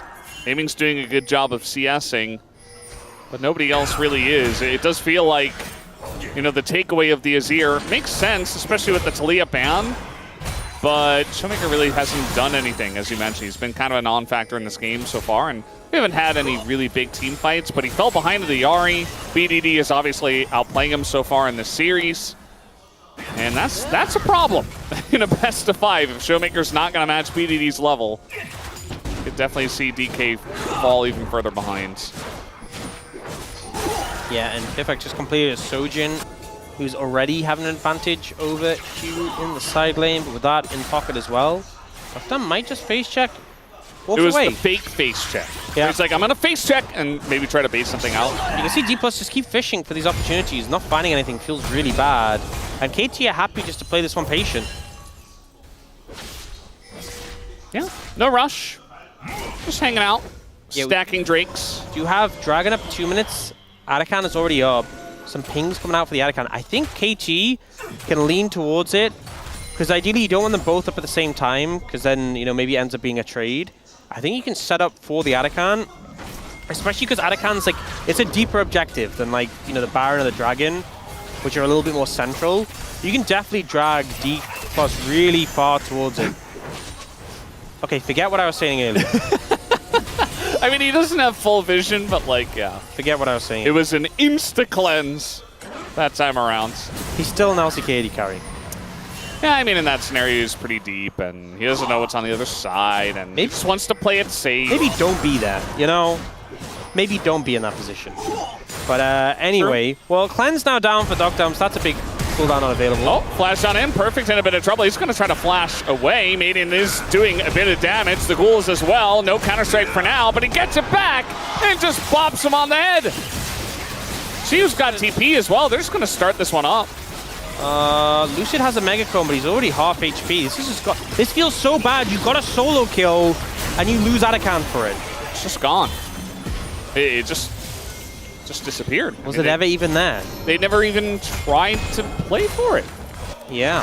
Well, that feels really bad, because that solo kill from Shiu was huge. Massive. Really well played from him. He's down in items, and he manages to take out Perfect in a side lane. So, ends up getting a good counter-strike, a good amount of burst with the flash. Perfect just doesn't expect it. And the thing is, he hasn't really gotten that much damage down onto him. The Maiden, you can see starting to shred, but the second rotation comes in perfect time, and he just finishes him off. Well played by Shiwu, but you know, he's low, and they'd already started up the Arakan. There was so much DPS from Duckdam coming through, and now they can set up the Dragon on this side of the map. Still 4,500 gold ahead. They have the extra boost from the Arakan as well. You can see level leads across the board. Only Shiwu has a level advantage on D+. Little trap Renata, as Cuz is going very deep for this one, and he's going to just die. Not sure about that. It's now BDD trying to get away here. Shiu, he doesn't have the flash, so he's not quite able to get in. The peel is there, and a big root comes in from Duckdom. You guys can just go Dragon, by the way. They don't have a jungler. Or we're just going to flash on in and fight more, because that's what we do. Duckdom is just playing like an insane person, still has his ult, going in for the kill on a Lucid as he gets the call back and picks up the kill himself. Showmaker trying to do a bit of damage to Perfect, but they're all super low. The charm comes in, and now Shiu is just gonna die. Meanwhile, on the right side, or on the left side rather, Aiming just dying for no reason to the two of them. And KT, you could have just taken the Dragon, or DK rather. You could have just taken the objective. Yeah, they killed the enemy jungler. KT were in no position to fight. They didn't have ult on Ahri. They could have just done the Dragon. Instead, they decided, hey, this is our time. We have to fight. And I guess maybe they thought they wouldn't get another opportunity. Now they may not. But yeah, this was just a crazy play from Cuz, way too deep. BDD now no longer has ultimate. They don't find an angle in. Mid-tier 1 is still available, by the way. So KT just retreat to the tower. And this is where you go, okay, fight's done.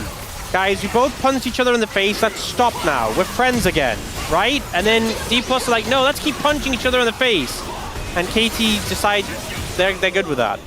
And keep punching D+. How does Aiming die on the left? Well, he tries to go for the play with the bailout. He's like, I can kill him. Look how low they are. I can get 2 kills here. And then he doesn't get to watch. He flashes into the brush. Yeah, and then he thought he could kill Duckdom. Duckdom got so low. I mean, it's tragic, but it's also like, guys, you could have just taken the Dragon. Yeah. Like, it's like, yes, you could have maybe made that happen if you played it flawlessly, or you could just take the Dragon. But that wouldn't be very DK. And the thing is, like, I know Kalista is not like the best scaling champion in the game, but I genuinely think with like the Renata Azir, and like how the team fights function, I honestly think you're fine. Like you're not under a pressure where you have to like, oh no, if we let this game go for another 5 minutes, it's cooked. I genuinely think like you could have just taken the dragon, it would have been fine. Yeah. But you know, this is more fun, I guess. Yeah, it's definitely a more fun viewing experience, I'd say. So our fans are really benefiting from DK's. Well, it's definitely more fun for KT fans. Yeah. I don't think it's more fun for D+ fans, but you know. Yeah, definitely a bit tragic for them. We do have the Terminus finish. BD picked up Rabadons, so he likes that item today. He is pumping some damage. Yeah, I mean he's very far ahead of Showmaker in this game. 1,300, 400 game, gold. In last game? Last game. Peter's going in, and he's going out.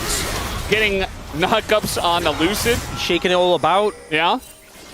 He's doing the hokey pokey all over DK right now.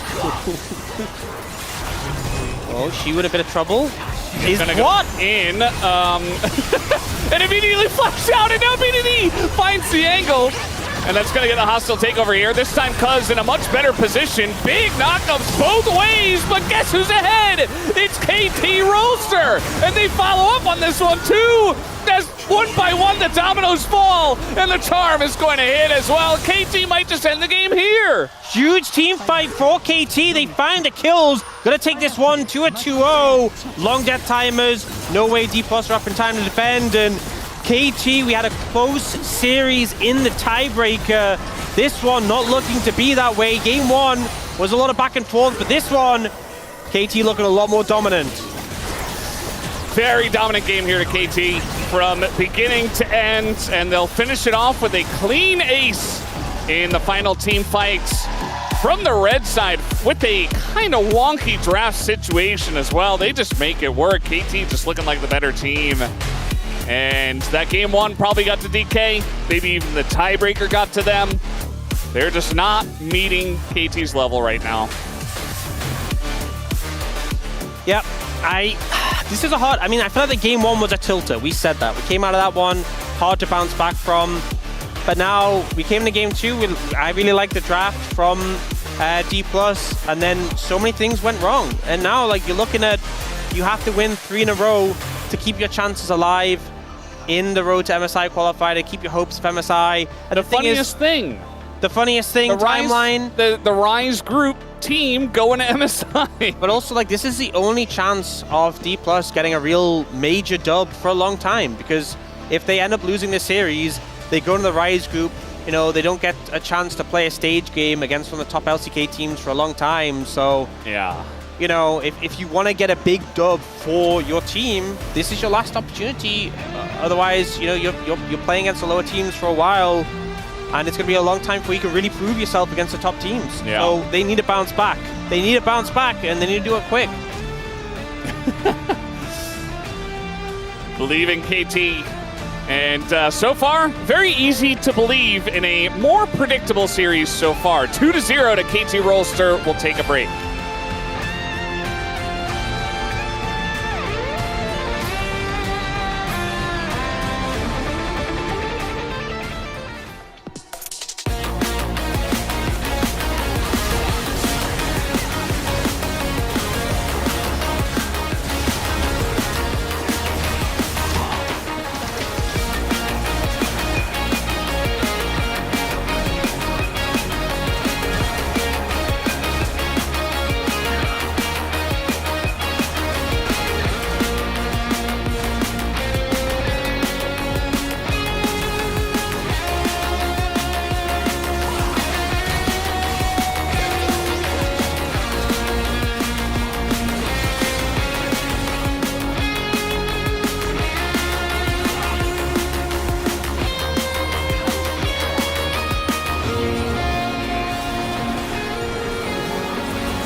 돌게 천천히 마음을 떠올게 앞에 봐.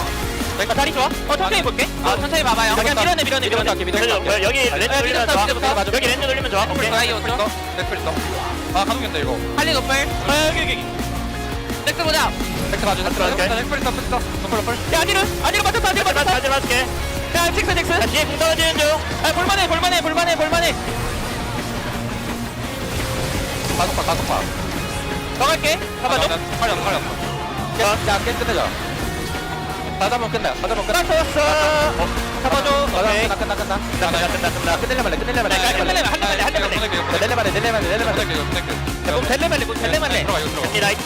애매하긴 해. 이쪽으로 스마긴 해.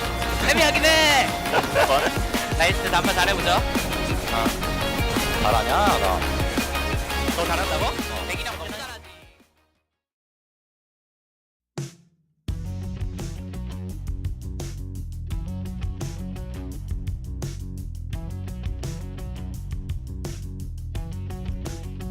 Life on the wild side gets so lonely. Wanna sing a lullaby to someone new. I must have lost my hand last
that jam, we got the new in-between game music for the new script that's happening, which is KT 2-0. And some people might be using a certain adjective for how they are playing, but we won't use it quite yet. Digon here alongside Wolf and Chronicler after a much cleaner 2-0 here for KT. I mean, I think we can say it. Oh, you're gonna do it! Yeah, why wouldn't we be excited for KT? Ah! They did 2 games. DK look monstrously tilted. And jokes aside, I think after game 1, we had a suspicion that this might happen. After what was obviously a really kind of crazy ending that felt great for KT, but must have felt really bad for DK because the whole game was so close. But it's really the gameplay in game 2 that I think gives us rise to expect that this might be a clean 3-0. Nothing to see here. Because that's where it's heading right now. I'm not as excited for KT. Oh, you did too? No, I said I'm not excited. Oh, okay. Listen, Digon, come on. I thought you said, I'm excited. Versus aren't real, Digon. I'm not ready because for me, this is KT doing a great job of punishing a lot of the errors and mistakes from D+. But it's not the level of play that you're going to need to be able to go to MSI just yet. I think we're ramping up to it. Peter's having a great performance. We're seeing BDD look really great. But KT, not yet to me the elite team that can break into top 2 just yet. But D+, on the other hand, a lot of mistakes. Yes, and we highlight those here in our first one. It is a double cut of plays where hesitation takes over D+. And before I get allegations of trying to like reverse voodoo KT, I want you to look at what happens in these plays. Because Lucid going in there is obviously really grief, but to me this is symptomatic for a much bigger issue, which is DK doesn't know what they want to do. They can take these fights. They have the tool to take these fights. They're in positions where they can take these fights. Why doesn't Showmaker go in there? He has flash ult. We have a free... Your rookie player has a free-man counter-strike, and we're not doing anything. We're hesitating. Showmaker ends up ulting twice in this game. And I don't want to single out him specifically because I think that there were rough moments for aiming, obviously. There were rough moments for really anyone on the team. I feel like Shiu, again, is the only one that kind of escapes criticism. But my statement has more to do with just how rough DK look. And KT, as Wolf said, is doing a really good job of just sitting there with their catcher's mitt being like, any sec. Oh, there it is. Yeah, it's a lot of attempts, right, from Shiu, from aiming at times to try to make the big outplays because it feels like Showmaker and Lucid are not on the same page. They're not playing together well. There's this hesitation. There's this fear of losing more than this opportunistic or opportunity seizing team that's looking to win. It's like, we better not lose. I don't want to throw. And now you're down 2-0. You had a great draft in game 2. Not feeling good about their chances in game 3. Yeah, and here was a pretty okay opportunity for them to do this at 24 minutes in the mid lane. D+ had the opportunity to go in and take the game by the horns here, but they starts great, right? I mean, there's an attempt here from KT Rolster. The ult comes through from Cuz. They turn on him and get him picked off here, and then the Renata ultimate is fantastic to deny any sort of follow-up. But then here, ultimate misses from Lucid. That's fine. See the Counter-Strike attempt here. Great charm from BDD. But the follow-up from here gets a little bit murky because Showmaker, again, has opportunities to look for something here. There's KT Dragon. Breaks up. KT just back away, and then they slowly kind of awkwardly force here, but again, not on the same page as Lucid flashes in as the rest of the team pushes towards Dragon. Great ultimate here from Duckdom. Then the bailout attempt here to look for something with aiming fails miserably as Showmaker on the other side of the fight finally drops his first ult of the game. And at this point, you can just see the desperation in D+. It's almost like the comms here are, we are losing control of this game fast. We have to make something happen. Again, the bailout nearly works. Showmaker's first ult of the game. 24 minutes, gets, by the way. Gets something, but it's way too late. Even if that play from aiming works, like, it was still the wrong play. We have 3 people there. First Showmaker, then Barrel, then Lucid, all flashing super disjointed. And I kind of want to tie it. And again, I think that the entirety of DK is to blame. But this is the player that brought the LCK back, right? Like in 2022, he was the mid laner that, through his insane laning pressure, his global impact on the map, together with Canyon, brought back the LCK dominance, right? After a couple of years where the region really struggled. In 2021, was 2 games away from winning everything that year, right? Lost MSI by 1 game, lost Worlds by 1 game. And I think that for a lot of what DK is struggling with, this has been issues that have been ongoing, including Showmaker's form. But if he doesn't step it up in game 3, and it'd be hard to believe, right, after the form we've seen thus far, this is just going to be a very one-sided series, and that'll be confirmation that DK do in fact belong in the Rise group. The scariest thing for me about this is if you lose here, drop out 3-0, you've already got a mental block. You're not in a great place as a team in terms of the quality we saw from them back in LCK Cup and through a lot of the season. You drop there, you play against Rise teams, you start dropping some games against Bro, you start dropping some games against B&K. It's hard to get out of that hole, and I think to at least bring this series to 4 might be something that help prevent it, but I'm worried about not just today in this third game, but the future of D+ here in 2025. This is true, but for us D+ hopers here, it's perplexing to me because in game 1, they had such control of it. I mean, it was a back and forth fighty game, but they were in control. They threw, right? They were in position to throw. First time, Digon? First time. Hey, Beryl has come back from games or series that I thought were unwinnable, okay? He was there in 2022 when they got the reverse sweep on ADG. We need to see some similar level of heroics here. Yeah, all right. Well, will they be able to bounce back, or will it be a clean 3-0? The roller coaster only going up for KT. Let's find out if our casters are excited about a clean sweep. Very excited, Deacon. I think they got it in the bag, unless CK is going to look like a different team in game number 3, which we have seen before, but there's a lot of work to be done. I think that mentally they're kind of out of it. Their gameplay is not there yet. And KT are just, unless they take a significant step down, I would say that really the ball's in their court. As long as they continue playing the same way, even if DK try to rise to the level, I think it's still going to be difficult. Yep. I mean, I think it's going to be hard. I would say it's your potential last game, right, for a long time, because obviously there'll be MSI qualifiers, the rest of it played out, there'll be MSI, and then you'll go into the Rise group. I think you should go for Comfort, for Showmaker, and for Beryl. I think Beryl, stick him on Engage. So far, we've seen Beryl on Melio, and we've seen him on Renata. Get him on Engage, right? Stick him on something. If you can get him on Alistar, great. If you can get him on something, anything where he can lead the charge. And Showmaker, get him on Comfort. He hasn't looked great on the Galio. He hasn't looked great on the Azir. I feel like, they're spending time trying to put him on picks to deny BDD. It's not working. Put him on picks where you're enabling him instead, I think is what I would be looking to do in this situation. Flying through bans so far. Yone and Nico banned by D+ again on the blue side once again here. Instead of the Scion, they're banning away the Nocturne this time.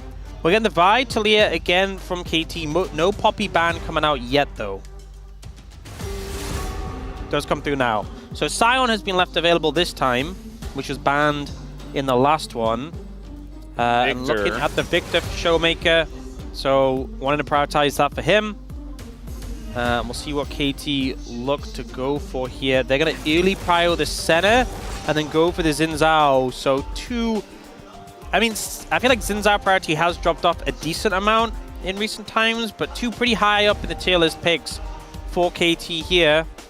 Now, what is Lucy going to take in response? A lot of the junglers taking off the cards that we typically see. Wukong is still available, but not looking towards that right now. Smolder answer into center.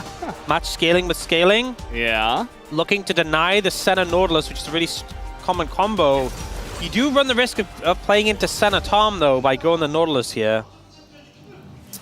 Center Tom is definitely strong. But they might just... KT could just pick mid. Could just go for that Scion, which is available. And especially so far, you know what? This game definitely leaning late, I would say. So picking up a Scion might be a good idea here. Second rotation, I think KT could be looking to ban away. Shiwu could play Ambessa into this. Any other player, and I might think maybe an Ornn would be picked on the Scion. I don't know if Shiwu was going to do that, though. They do ban away the Wukong from Lucid. I would think maybe the Tom would be a good ban from D+. We saw Peter play that before as well to great effect. I also think the Alistar could be a great ban as well. Instead of banning the Orianna. So they're targeting BDD, which, that's not a bad idea. He is playing very well, but Duckdom is also playing really well this series. So if you give Duckdom a really strong lane, alongside of Peter's support, I think there's a lot of things to consider here. Don't mind the Orianna ban at first, but... Yeah, one thing with the Smolder is obviously once he gets to stacks really strong, but Senna does outrange him. you know, even though he obviously does a lot with the rapid fire and the burn, and they're like he does like a lot of damage with that singular proc. Like Senna will eventually just have longer range. So if you end up with a Tom in the later stages, it can be really hard to deal with that, especially since you don't know what you're dealing with in the mid lane yet. They go for the Narban, thinking it's a Sion in the bot lane, but this was only really a thing when it was Senna support. Yeah. And I like, you know, it's farming Senna now. I really don't think they're going to play Senna support and farming Sion in the bot lane. I guess that's what they're really worried about, but that just feels like such a... You just gave Peter Alistair. That feels like such a throwaway ban. That feels like such a throwaway ban. Yeah, and we've said that before, but this one is like next level throwaway ban. Like, there was no way they were going to play that. I mean, I know that, like, that was a thing when it was support Senna was the meta, and I feel like it was always going to be, like, the Alistair R4 comes out, and now you have Senna Alistair, which I'm going to be real, these were like two of the strongest picks on the patch in the bot lane. He doesn't look very happy about it. He feels forced to play Ornn. Yeah. Which, he's your best performing player right now, and yes, you can make plays with Ornn, but it's not exactly in his wheelhouse, and you're kind of playing around aiming and Showmaker with this Ornn pick.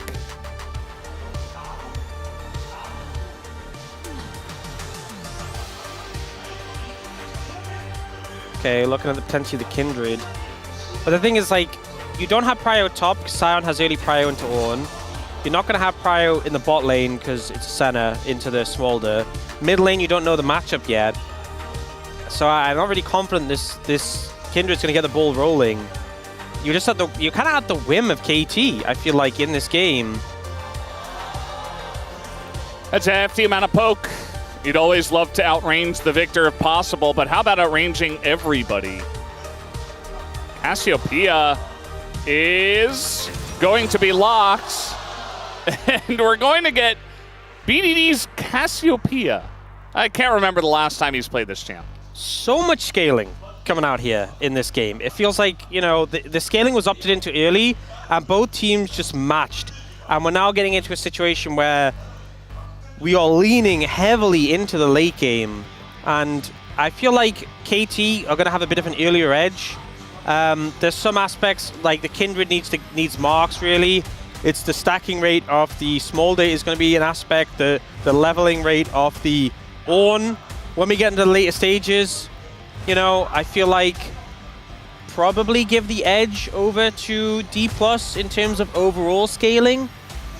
But, you know, that's if they get to the late game, right? And I think that's my main concern. Like, I think the fact that they have the Smolder and the Victor, I think I would probably give and the Ornn. But again, you have to get there. And I don't think it's clear-cut that they do get to that point of the game.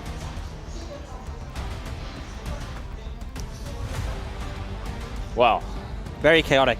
I don't know what to expect from this one. I feel like you can get away with scaling drafts like this. We've seen it before. Even adding in the Kindred with the Ornn. We know exactly what this comp does. It's very obvious.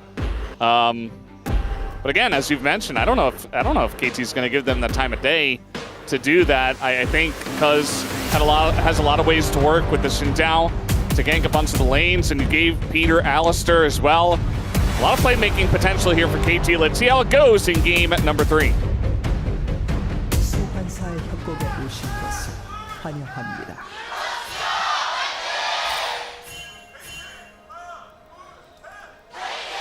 미니언 생성까지 30초 남았습니다. Alrighty, here we go. Game number 3. T+ looking for something level 1. I mean, that's the thing as well. Both these teams have a ton of scaling aspects. And again, I gave the edge to D+, but I think KT have more early pressure, and that's going to be the more important thing, rather than who has like a slight edge in the late game. Peter went in for another auto, and he will live and get the ignite. Yeah, Peter went Aftershock here, which is not that common for Alistairs. We've seen a lot more Glacial Augment Phase Rush sort of vibes in the Alistair, who can have to be tanky, but I guess maybe concerned about the amount of damage that comes through. Aiming did get 2 stacks there off the passive. Duck Dom got 1. Yeah, but aimings are harder to stack, so it's like... Especially early on. Someone calculated how much each stacks are worth relative with like how... You know, how hard it is to stack them. Yeah. Like, obviously, like, Cho'Gath stacks are worth a lot more than, like, Smolder stacks. and like Scion stacks are worth a lot less. A lot of stack in this game. A lot of stacking. I think really the most important stacks this game are going to be Lucid stacks. Because everyone else is going to get stacks eventually. They're going to come through. Like, faster is better, don't get me wrong. But if Lucid might just not get stacks. That is like a very real scenario that could happen. Yeah. And if he doesn't, he's going to be useless. And if he's useless, D+'s composition is going to struggle. And their bot lane, guys, this isn't Alistar level 1. When your lane is going like this against a level 1 Alistar, not a good time. You know something has gone wrong along the way. I mean, they could have expected it, but a lot of trading early, like running straight into Peter in melee range. This is just how the lane goes. And the thing is, it's fine. Like, Smolder is not bad in the center, because even though center has the lane advantage, like, you pick it to scale, right? Like, I'm not saying this is like a terrible thing to happen. Yeah. The problem is that like you have a Kindred and you want a prio lane, and it's like, where is your prio lane? That's my issue. That's what I'm kind of pointing out here. It was in game 2. That's where their prio lane is. Yeah, that's where their prio lanes. They had prio lanes in game 2. We didn't see it. Yeah. BDD, I feel like he's really feeling himself today. He's playing very well.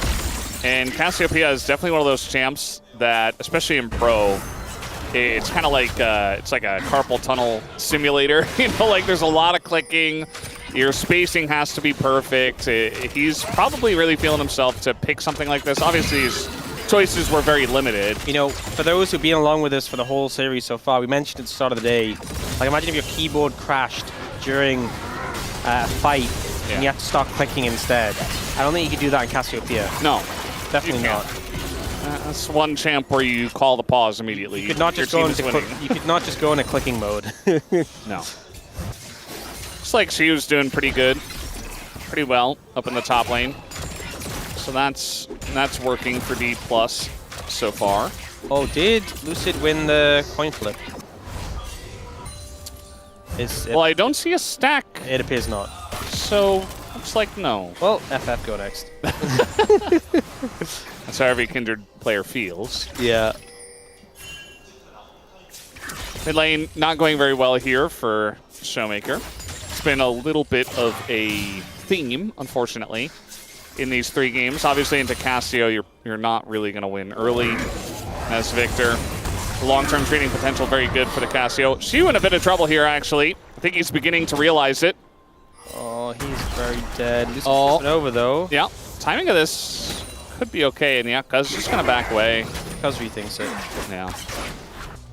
The thing is, I think he kind of thinks over, like, okay, how much value do I actually get from ganking compared to how bad it would be if I got counter ganked? And it would be pretty bad if you got counter ganked. Yeah. Because you know who Kindred is always going to have his mark on at the start of the game? The enemy jungler. Yep. So just don't give him an in. It does kind of play into our lack of action feel in this game. Yeah, this is very chill game vibes to sort of see how things go. You know, give it 30 minutes. This is kind of, you know, this is only game 3. I remember this was like, it was the final game at the LCK Cup when it was HLE against Genji. Yeah. And we got like the Aurelion Soul game. Yeah. From Chovy. And we were like, we're going late. And we did. Nothing happened for like 30 minutes. A little bit happening in the bottom lane, but mostly just trading for stacks. Lucid is here. And then he's like, no, I'm not. I was never here, actually. Looking. He's just watching. He's just looking at them. Look at him in the bush looking at them. It's not very nice. It's like in the cinematic, right? He's just watching, waiting to see if someone dies. Yeah. Oh, no one's close to death. Okay, I'm leaving. Because gonna put down a ward, maybe threaten to start this dragon. It is an early ocean, which, I mean, there's not a lot of trading, but it's still going to be good just for exerting a bit more pressure in the lanes. As we're getting some information, the last time BDD played Cassiopeia was 2022, March 5th, when he was on Notion playing against Bro. His overall win rate on Cassiopeia is also 20%. He is 1-4. He's only played it 5 times. Obviously, the majority of League of Legends in his career has not been fearless, so kind of makes sense. This hasn't been a very popular pro pick, but see him play it at least a couple of times up to 5 times and not be too successful in it, and then pull it out in this situation is pretty interesting. Yeah. I guess maybe something he was practicing specifically because of Fearless. And I feel like Cassiopeia is one of these picks where, you know, there's definite weaknesses to the champion, right? In the fact that it lacks range and it lacks wave clear, but it also is so good in the right scenario. It's one of those picks where, you know, in the short range champions into, you know, melee champions into more bulky champions, it does really well, which is why it kind of is one of those champions you see enabled by Fearless in particular. Yeah. And, you know, he had some other choices. Like, he could have considered the Xerath, which he hovered. I think that Xerath kind of struggles into Ornn at times, so maybe just didn't want to go for that. Maybe he felt like it wasn't enough consistent damage, because if you're just Xerath and you're just, like, in a fight for a long time, you're going to... I would not pick Xerath into Ornn. And also, into, like, Smolder Kindred, it's so hard to actually, like, reliably hit them. Yeah. They just move, they flap around. Well, and Cassio can stop that. Smolder does, you know. With her miasma. I also think, like, if you Kindredal and then she just throws down the miasma on it, it's horrible. Yeah. Horrible time. Other choices could have been, like, what, Syndra, but again, that's kind of like a spiky champ, and it's not going to have a lot of late game power. Like, and we're just locked into scaling, apparently, you know? We're just scaling, because why not? They already had Senna. They already had Sion. They're playing into scaling. So they're like, well, either we look for the best scaling champ, or we just kind of get something that doesn't fit, that I'm better at. So he just kind of went for the Cassio. This makes sense. I mean, again, I feel like he's really playing well today, and the Cassio is a champ where you're going to need to play very well. And Miasma also good into Ornn. You know, if he throws down an ult and you're nearby, you just drop that on him. He can't ult. Well, he can't do the second part at least. So, a lot of different angles for the Cassiopeia strength. I think it was a good call, outside of the fact that he hasn't played it very much and he's 1-4. She was not having fun on this lane matchup. You know, like early levels, we often see Sion bully Ornn out a good amount. But normally I feel like when we get to this point, the Ornn handles it a bit better. And she was just, he's not having fun. Oh, looks like maybe he missed that cannon, and a bit of damage is going in onto BDD.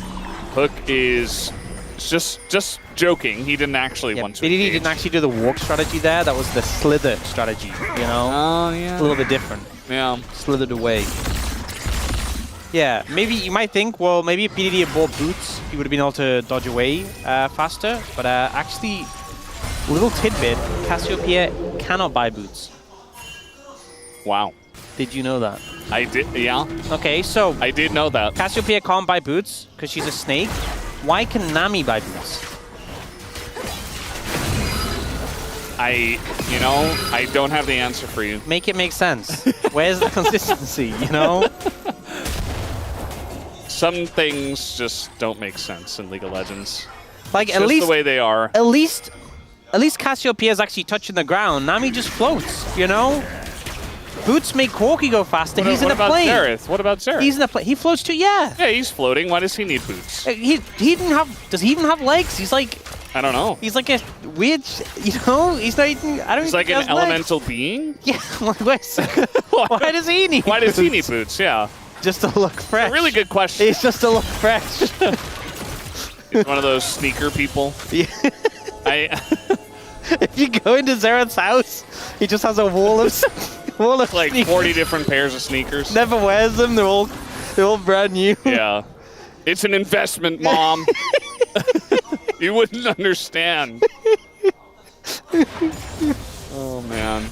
Oh, Xerath and his hobbies. This is why Azir never liked him. Azir just wanted to borrow some shoes, you know? Yeah. That's all it was about. That's the whole Shurima beef. You know, if anyone hasn't read the lore, that's 90% of it what right it is there. about, yeah. He's more of a utilitarian, you know. He's just kind of... It's all about using them for walking on the ground. In fairness, Xerath was like, well, you can borrow one of my older pairs, right? And then, you know, Shurima's a man of the people. He was letting his sand soldiers use the shoes as well. And then Xerath got them back and there was sand in them. Oh, no. That's what caused the whole beef. You know, if you go to Busan, you can get sand in your sneakers. Well, Xerath wouldn't like that. But Xerath wouldn't like that, but we got a bit of a fight. I'm just kidding. So anyway, about Busan, really looking forward to that. Should be a lot of fun. Lucid just gonna face check into where he knew Cassiopeia was, but he is Kindred and he will live. The ult comes down and the laser gets him. The Drake still goes over to KT, but that's a couple of kills now over to DK. Perfect does not have his flash. It's a third Chemtech soul in a row, and Perfect very tanky, but I think eventually he just dies. And so 3 kills to DK, not half bad. I'm really off my game today. Sorry, guys. It is just Chemtech. 3 in a row. Yeah. That was... Okay, so initially they think they've caught Lucid, but he does this... It's this crazy play. So what he does is he presses R. In the meantime, Shiwu just solo kills Cuz as Ornn, by the way. That's a thing that happened. Yeah.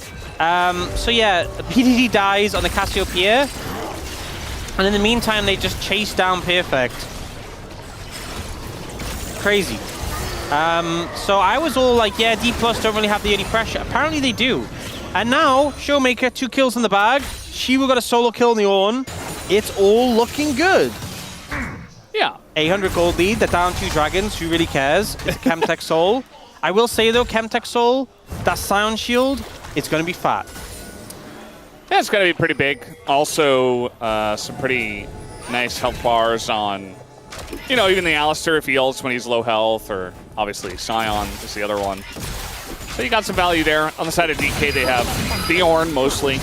Nautilus not going to end up being too tanky. But yeah, I just thought they would be able to burst down Lucid. I thought they had the damage. Yeah, I think Cassiopeia is still at that point where she kind of just... It looks like she's doing damage. Like she's spitting out. She's like... Yeah. But she's not actually doing that much damage because she has like no AP. Just a lot of mana. He went Rod as well, so... Yeah, it's just a lot of mana. Yeah. Well, he's fully locked into the scaling, you know. This was the scaling game. Good idea. But, and BDD is playing the Snake champion. He does have scales. But yeah, aiming, you know, we always playing mention a scales champion, scalesing. Yeah, that's a good point, because we always mention Smolder and obviously Renekton, but we never mention Cassiopeia. Yes, Renekton, the ultimate scalesing champion. Yeah. Thank you, Morgan. He doesn't scale very well, but he scales. Well, he does now with the ult damage. No, he doesn't. He still doesn't. Sorry, I'm not gonna perpetrate lies on our broadcast. Yeah. So Guyan mentioned that he picked Cassiopeia and not Xerath because he wants to go to Busan. Yeah, and Xerath doesn't want to go to Busan because he would get sand in his sneakers. Yeah, his very expensive sneakers that he has many pairs of. I'm glad we could establish that. Yeah. That's a good point. Probably not a good idea to pick Xerath. But as this game, or the series, comes along, like if DK wins this game, maybe we do get to a spot where he plays Xerath. Maybe. Could also maybe that's how DK win.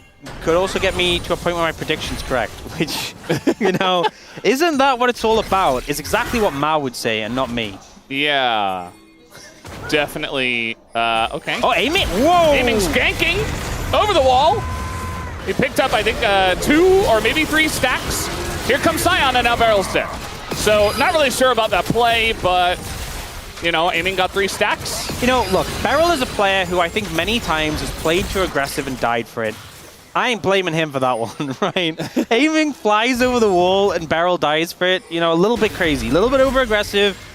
They do get Lockdown's flash though, so you know there is something from it. They're now they are looking to fight for this 4v5. They don't have their Nautilus. It's gone. And now the ult comes down, and the Ornn is just stuck on the Miasma, finally gets out. Just barely as the stun doesn't come down, and now the counter ult does come down, only hits the Scion. Nice dodge. Yeah, good dodge. Bit of damage here from aiming. He's just collecting stacks. There's some more stacks.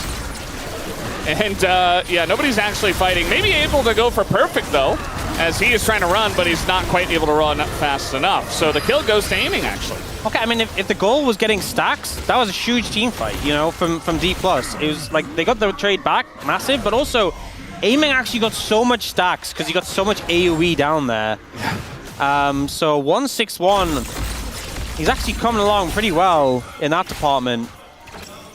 This was yeah. Stacks. It was a play. And then Beryl was like, I'm here. I'm ready for you. 4. He got 4 stacks. Yeah, that was a play. But then here, so this one was a little bit scrappy. Shiru ends up getting ulted immediately, and they just don't quite have enough damage to kill him immediately. But then, like, oh, no, never mind. Too much fighting. Guys, I know these are scaling comps, but we have to fight now. Yeah. Not sure about that. Peril takes a big chunk already. Perfect, though, is getting chunked massively. Might have to flash out of this one as he goes in first, and then he goes out. Shiyu gonna come down here, but this might should go. Yes, it will. Over to KT. Cuz throws down his circle, but a lot of low health bars here on the side of KT. BDD at least gets the 1 kill, but they have to abandon ship. It looks like Perfect might just be the sacrifice again. The Showmaker picks up yet another kill. Looking for a bit more backing on the ward right here is Duckdom. As, yeah, he might just die. 1 clap does it, and the flash over the wall, and Lucid picks up the kill. Still no stack as he only has 1 so far. And now he gets popped over to the side of BDD. It's KT. They're turning this fight around about 2 minutes later.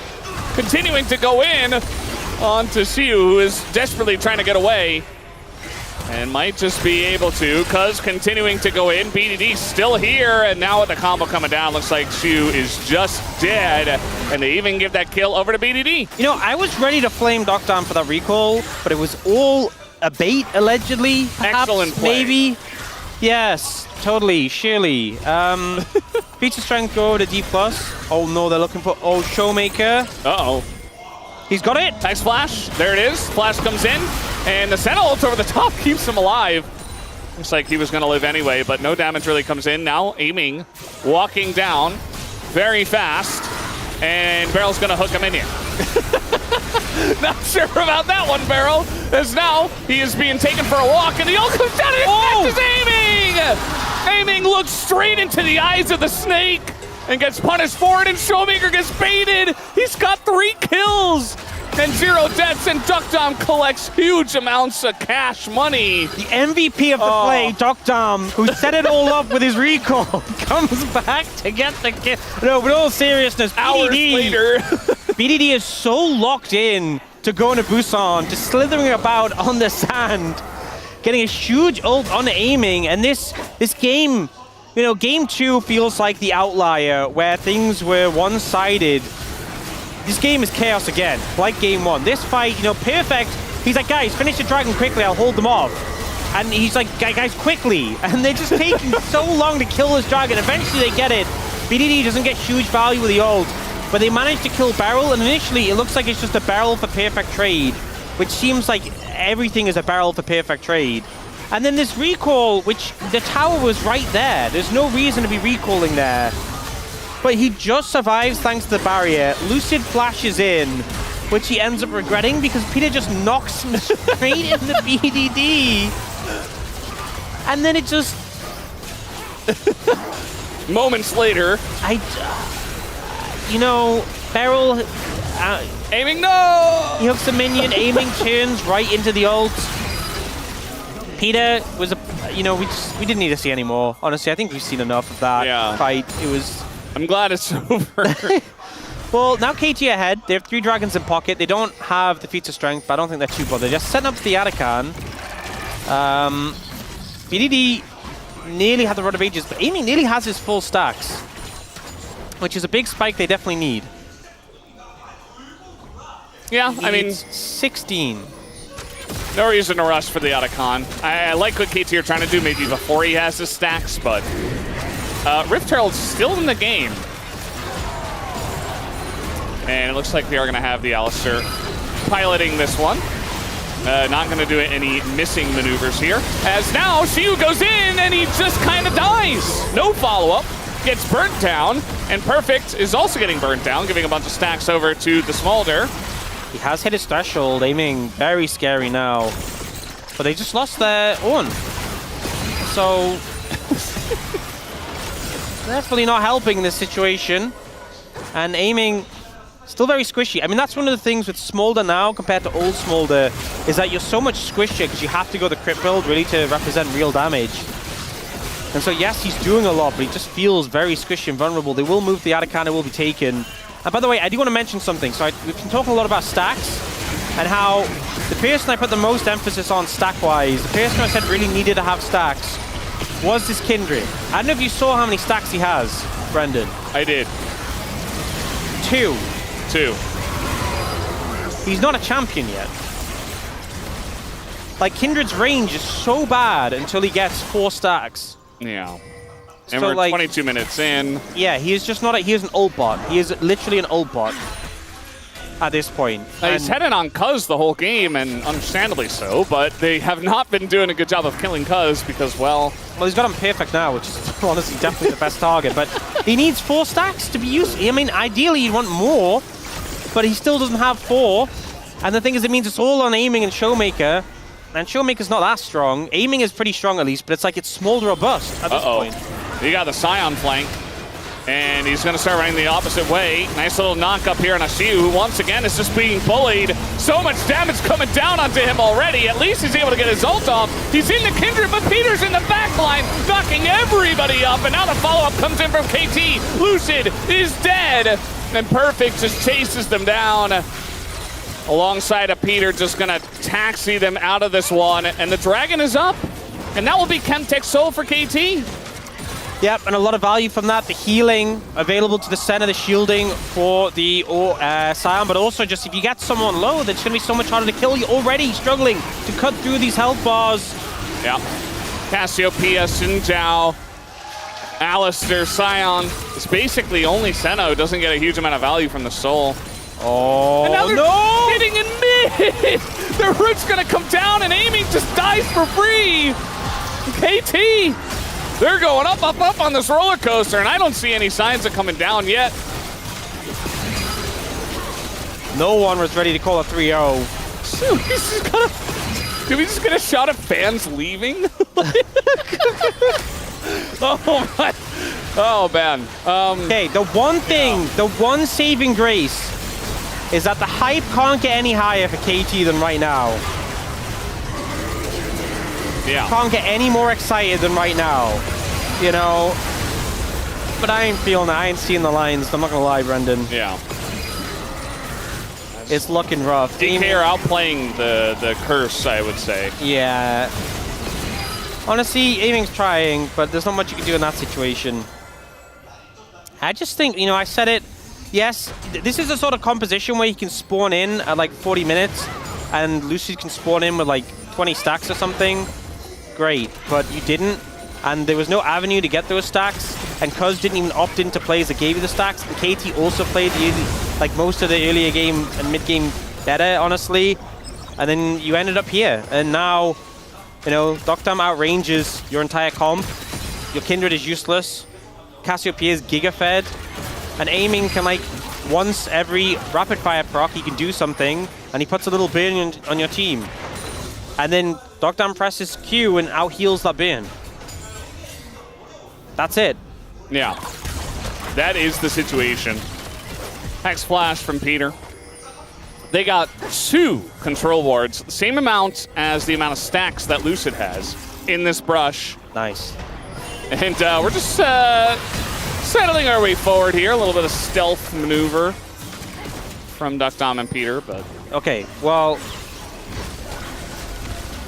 I was going to say something positive, but I couldn't think of anything. They can really burst down this Baron with the Cassiopeia. Yeah, they need to try and contest this. This is the only time you're going to get a good fight. It's pretty rough to do so. You see that even BDD isn't doing damage to the Baron. They're just allowing Doctam to chip away at it. Yeah, they're pulling off. Lucid has a decent angle. Oh, the heal engage. Heal engage almost creates some more action. We've had a lot, actually, for a game that has so much scaling. It's just the way it's going in this series. Drafts don't matter sometimes when it's DKKT. Well, it's because they're both scaling, so they're both like, hey, we can't let them scale. They're doing the Baron. Oh, this is...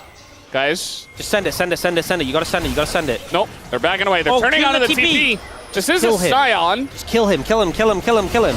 Yeah, they might be able to. He's gonna ult out of the stun, and he is supremely tanky. Yeah, they do no damage. And now Shiu is taking a lot more on the left side here. He might be able to get his ult off, which does a decent amount, but you can see the rest of DK is just running away. And now that Miasma is down, Shiu didn't even have flash. The follow-up from Peter is huge. It is going to keep them around. Big ult comes through from Beryl, and now you've got them in place. At least the one kill does go their way. Nice look away from Lucid, but that is going to be the ult down from the Kindred, the ult bot. The follow-up hook from Beryl is big, but it's onto a Scion, and that is not going to be big at all. And now the follow-up here on the Lucid. Look at the range right now from the Senna, just turreting them down. And now they can turn to look for this Baron. Honestly, that would have been a good fight if the goal was closer. You could see the low health bars, you could see the burn so close to coming through, the execute nearly there, the damage, trying to make progress, but just not quite enough. They couldn't cut through the health bars, and KT able to survive and take the Baron, and now Elder in 2 minutes. You know, D+ might have 1 Elder Dragon, but KT looking likely to get 5 in a couple of minutes, and here, they just don't cut through fast enough. Perfect's so tanky. Whereas Lucid just gets, like, VDD isn't even hitting him, and he's getting shredded. Yeah, and then Peter gets his head. I mean, even Peter feels when he ults tankier than Lucid, although he does get shredded there by the 2 damage burn. That was a nice dodge from Lucid. He does so much work to survive here. Imagine if he was a real champion. Yeah. Imagine if he had stacks.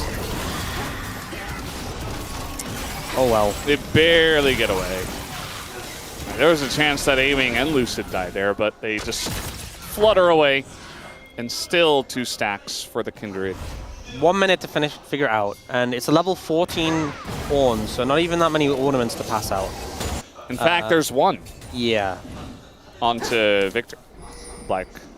BDD's level Torch. 17. Perfect's level 60. BD has 4 items, by the way. He just keeps doing this. Getting really fed, picking up POMs. Unfortunately, for Perfect, not exactly the highlight series, but, you know, he played well still.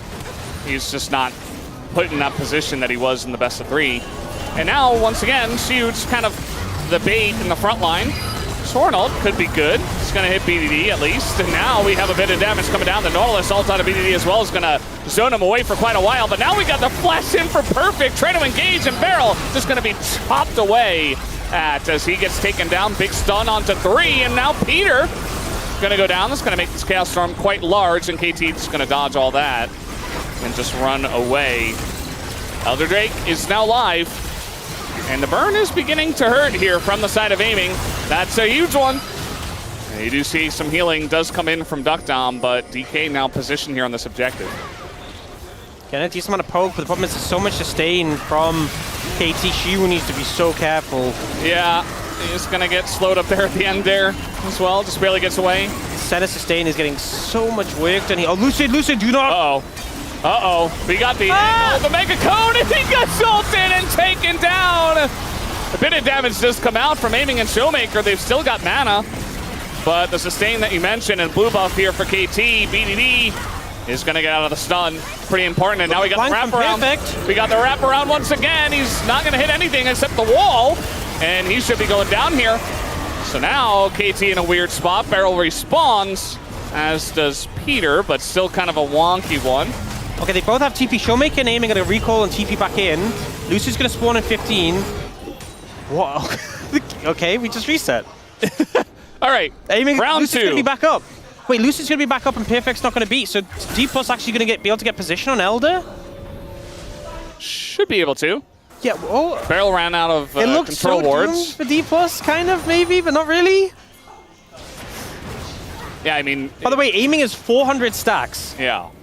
If Aiming and Showmaker are still alive in a fight like that and they can just kite you out, like, yes, the Senna healing is great, but eventually it's going to start to hurt. Also, level 16 for Showmaker is huge. The Arcane Storm is doing so much damage.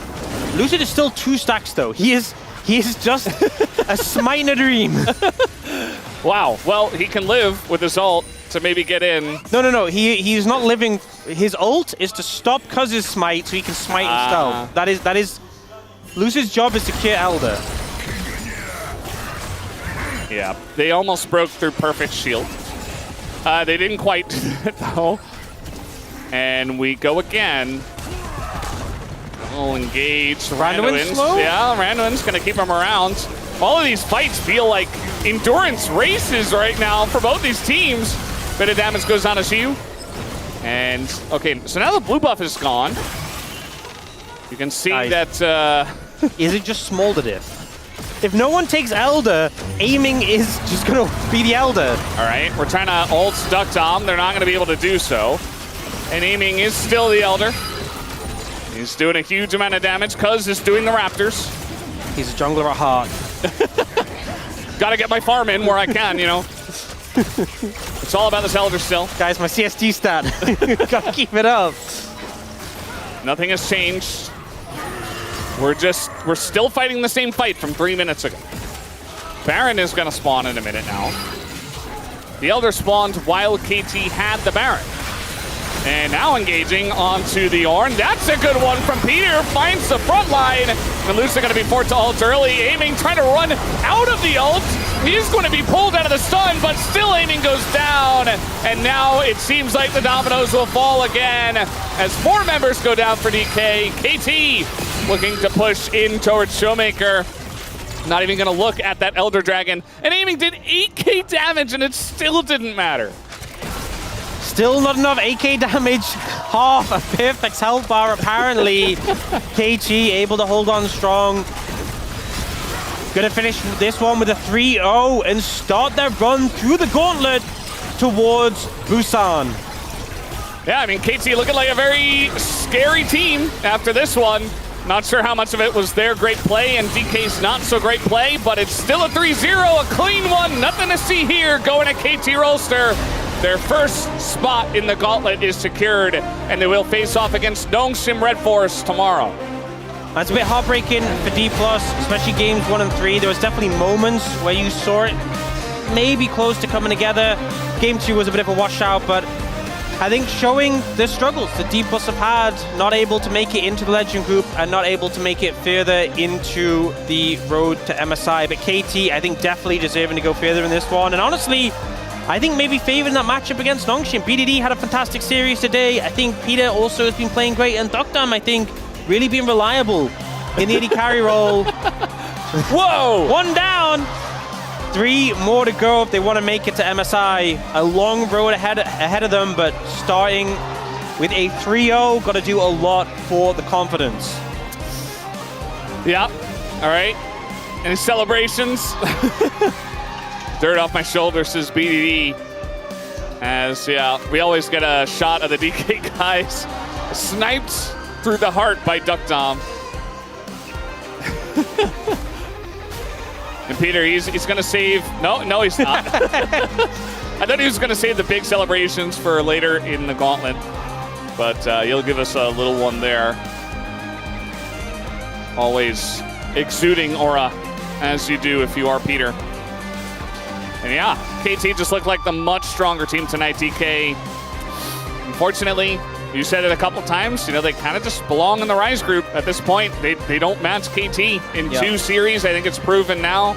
It's very obvious that they're going to have to go back to the drawing board and figure it out against teams like DNF, Bro.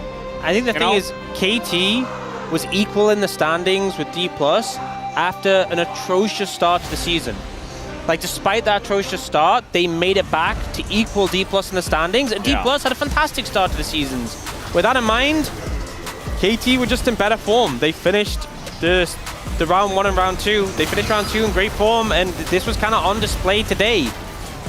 No one really predicted the 3-0 in terms of the broadcast. But some people got close. Some people did get close, but yeah, I don't think a big surprise that KT came out ahead in this one, but KT definitely showing up today. And it'll be interesting to see tomorrow what they can do against Nongshim. I think Nongshim expect more of a challenge for them. But if they can make it to Busan, a lot of challenges still lay ahead on that road. And the biggest challenge is still going to be if they could even make it to MSI when Genji and HLE, a lot of people see those teams as being kind of the titans who have those spots on lock. And still T1 as well, waiting for whoever rides up the gauntlet towards Busan, but today was a great day for KT. I think all fans could be happy. The roller coaster is still going up for now. And despite some shenanigans, some chaos, all just some fun along the path on the road to victory. It was a pretty wacky series, but it was very fun. We did get a lot of action. We got BDD literally just running it down the bottom lane and ending the game by himself in game 1. Very fun. If you didn't watch that, definitely check out the highlight of that play. And yeah, this was the last fight. You know, they kind of just get caught eventually. They had to posture for Elder. And basically just talking about pushing the end. It's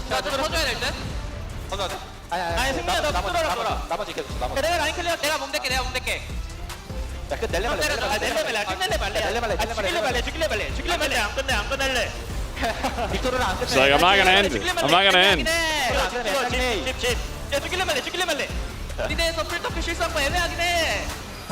Peter's talking so much. Very excited about the victory. And Wait, KT won? yeah. Yeah. I want to see like healing done, by the way, by Dr. because yeah. Yeah, we need more stats. We need more numbers, Ox. Bro, this is the sort of thing where you post and aim is like, guys, what can I do? What can I do? What can I do? Even Showmaker. Yeah. Did a lot too. They did a lot of damage. They just didn't do enough. Just didn't matter in the end. BDD dies only 3 times over the course of 3 games. I think... Very obvious one here. I think he could have locked in POM after game 1. And then game 2 and game 3 were like, yeah. Cherry on top. Cherry on top. I think Duckdom had a good game 1, game 2. Game 3, he was doing his job. Just wasn't very highlight. And obviously BDD was more POM worthy, I would say. So even though Duckdom played well, the team played well. I actually want to say Duckdom, there was a couple of moments in game 3 where like Ornn ulted, needed some like sneaky little side steps. That was clean. I saw that, you know? Yeah. I think there were some good moments from a lot of players, but BDD did steal the show. And he stole game 1 as well. So there you have it, guys. Well, we are going to hand it over to Deer for the interview translation right now. Thank you very much, guys. This is Deer for the POM interview translation, joined by BDD on the side of KT Rolster, who just advanced to round 2 of 2025 Road to MSI. You defeated DK again and will move up to round 2. How do you feel? As of today, I knew that we might win, but it makes me even happier. I feel great about winning with a 3-0 score. And it was a rematch against DK after that tiebreaker 3 days ago. And the only difference was that today was a best of 5. So what did you mainly focus on? After winning the tiebreaker, we noticed that, you know, DK would have a hard time, you know, psychologically, really, like just their mindset. And I think we would just have to win through just getting better draft. And you are so amazing on Rise. In LCK rounds 1 and 2, you have an 8-win, 1-loss record with Rise. So with the much higher win rate with Rise now than before, how did you do it? I think Rise, when you just go with damage, he is just so strong. So I just felt like Rise has become such a good champion. And in game 1, we got an awesome backdoor. So let's take a look at that moment. We want to know how you made this call to go for the Nexus. We knew that the enemy didn't really have the edge here. I think they tried to rush, and maybe they panicked a little bit. And we were really good at defending. My teammates did a really good job fending them off.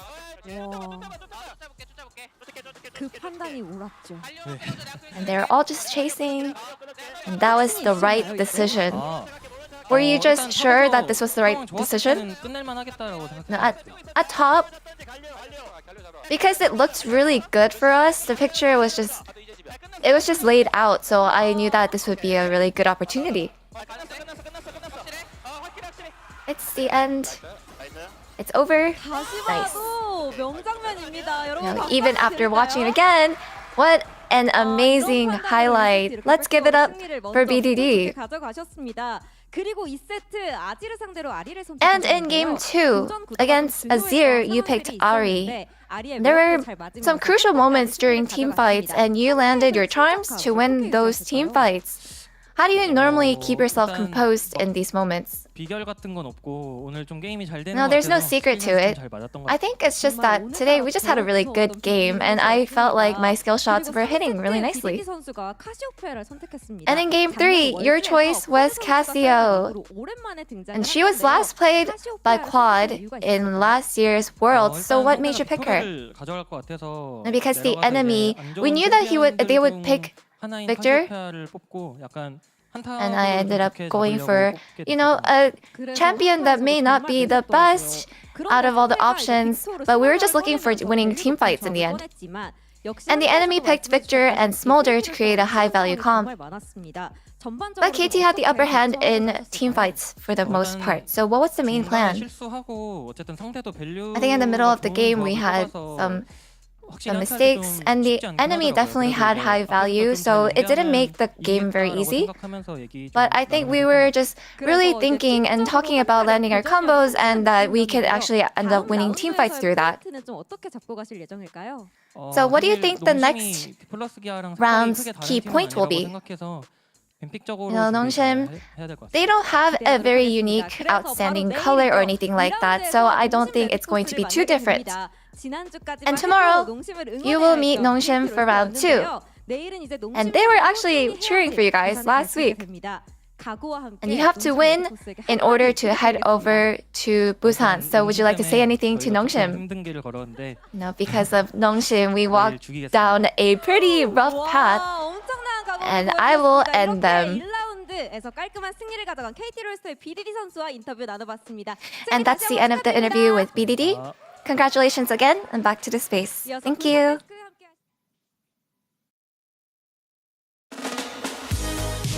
Thank you very much, dear Ayaya, as it is BDD getting the job done in a 3-0 sweep here of D+ Kia in the first round of the Road to MSI. And as we take a look at the prediction results, no one saw it coming. We had some KT Predators here on the space, but no 3-0s. I think this would have, this in spirit, this to me felt like a 3-1 game. That first game was basic. No, but like that first game was basically won. Yeah. But I also don't think with how these two teams look on the day, there's ever a world where DK actually wins the series. So I think 3-1 was the most close. It was clearly not a 3-2 series. The fact that it's 3-0 is kind of surprising as well. I think none of us expected that. Cuz had the read that they learned a lot in that tiebreaker series. He did say that. They wanted to apply that into today's game, and I think it definitely worked out. And the mid lane was a bit of an issue here for this series, but there were otherwise big issues in team fights. It was an overall team coordination issue. Again, not ready to be excited for KT here, because there were a lot of things you could nitpick there. But at the same time, like D+, this was not a performance worthy of making it further into the Road to MSI. I mean, I am. I feel like I need to commit because I've been saying that curses aren't real. I am excited for KT. I think that this was great gameplay. The continued rise in form for both Perfect and Dokdam is also something that makes this team much harder to deal with, right? Like, when everyone on the team is performing, you can't really single out the way that you could previously. And yeah, on the DK side, both the world champs just continue to have... Showmaker was a little better this game, but Barrel was truly... I'd rather it was truly Barrel, yeah. No, but not like... I know we meme it a lot, but we haven't even seen a lot of good Barrel this year. It's really kind of more reminiscent of what we saw in 2023. Yeah, we'll see what happens with D+ as they move forward towards round 3 in the Rise group. Let's take a look at the POM votes here. Was it all just BD? No, one based vote here on the Korean cast, but otherwise a 12 to 13 BDD, 12 out of 13 BDD vote. Peter is the new, you can get away with it when at any point vote. Yeah. Yeah, I feel like Peter or Duckdom would have been acceptable for me in this case. I feel like probably not Cuz or Perfect, unfortunately for them. But still, I'm glad BDD got it because it was pretty obvious to me that he was the POM. Yeah, let's take a look at the comments where we give the shout-outs to BDD, starting with Wolf. Mine was a little bit brutally honest, but I do feel like this series was a lot about how much better BDD played individually than Showmaker, and especially in the first 2 games, it shone through a lot. Short and sweet, and I think the fact that we know that it's Showmaker on the other side makes it feel weird, but that's really what it was here, Connie. What was your comment? So I went a little bit more poetic to try and channel my sadness. So Showmaker was fireworks, I am the sun. Showmaker had 2 years where he was incredible, right? Where he was the best mid laner in the LCK, starting in summer 2020, up until we were, towards even the early part of 2022, we were still contending. But BDD was really good before him. And outside of the eclipse in 2022 that I don't want to talk about too much because it will upset Wolf, BDD has just been in contention, right? He's one of the big four, the elite four of the LCK, and he really showcased that level of play. And I think Showmaker no longer there, right? He's been replaced by Zeka. Thank you for leaving the 2022 Nongshim out. But you still kind of alluded to it, so you still... It was an eclipse year. It doesn't count. Doesn't count. I'm not gonna lie, Connie. Reading your comment, I got goosebumps. That was really good. That was a really good one. Very I got sad. goosebumps. That was when I saw the lowercase I, Chronicler signature. Yeah, one of the global Cloud Templar vote here. All right, let's see what we had here for the Korean side. It'll be Helios first. Gauntlet Miracle Run incoming. He's adding the helium into the KT balloon that keeps rising. This was the blessed timeline where we get the telecom war in Busan. I think it might happen. It definitely could. But I'm not ready to over-exaggerate KT's performance here against a struggling D+ myself. I think I would say they're favored going in. Like, again, I think these three teams are very similar. Covers it. Thanks, Gogo. Well. Yeah. That's Gogo's comment. That's luckily for BDD. That is the game that we are playing. Like that is in fact. We're not doing anything else. Not playing soccer. We're not playing Valorant here. Not playing Valo here. No. Cloud Templar, biggest mid carry game of all time. Period. That one's just quite on the nose here for Cloud Templar. Yeah, there might have been some like. I mean, Cloud Templar's been around. You stole his energy, Cronny, with your comment. I don't know about that one. I mean, really, I think there were a lot more caveats to a lot of the other matchups, right? Like who was favored, who was not. Mid was just a complete no-brainer.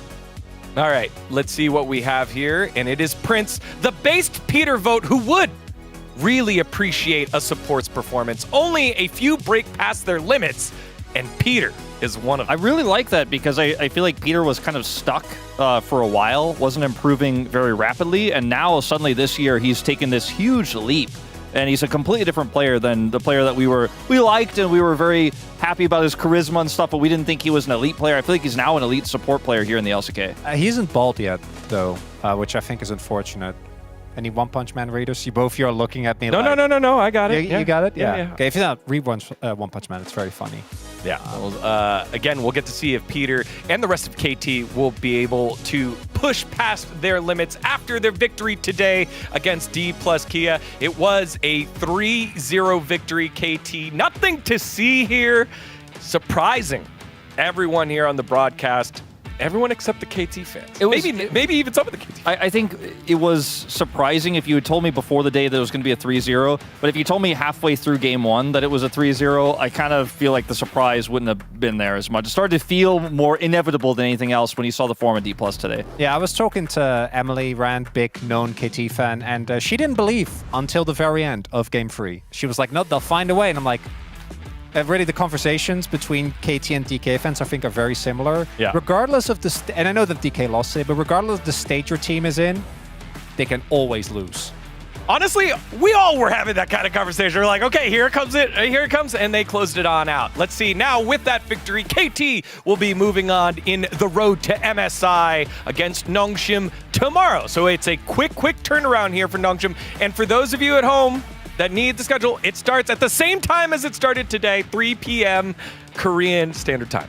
I so badly want that telecom war. I think we might get it. Like, I think I'm ready to predict a KT win tomorrow, but we'll see what Nongshim's form is looking like. They retooled the bottom lane. Like, Lahens went to challengers. They struggled against D+. He back? He is, but they struggled against D+ in their last match. That was a pain. He is. But, like, they struggled against D+ in their last match of the regular season, and KT just dismantled D+. They beat them, of course, in the tiebreaker as well. So if you look at it kind of from the transitive property, KT looking like they're in position to make that telecom war happen. All they have to do is win tomorrow, and they go to Busan. Yeah, remember, they wouldn't have been here unless Nongshim took a game off of D+.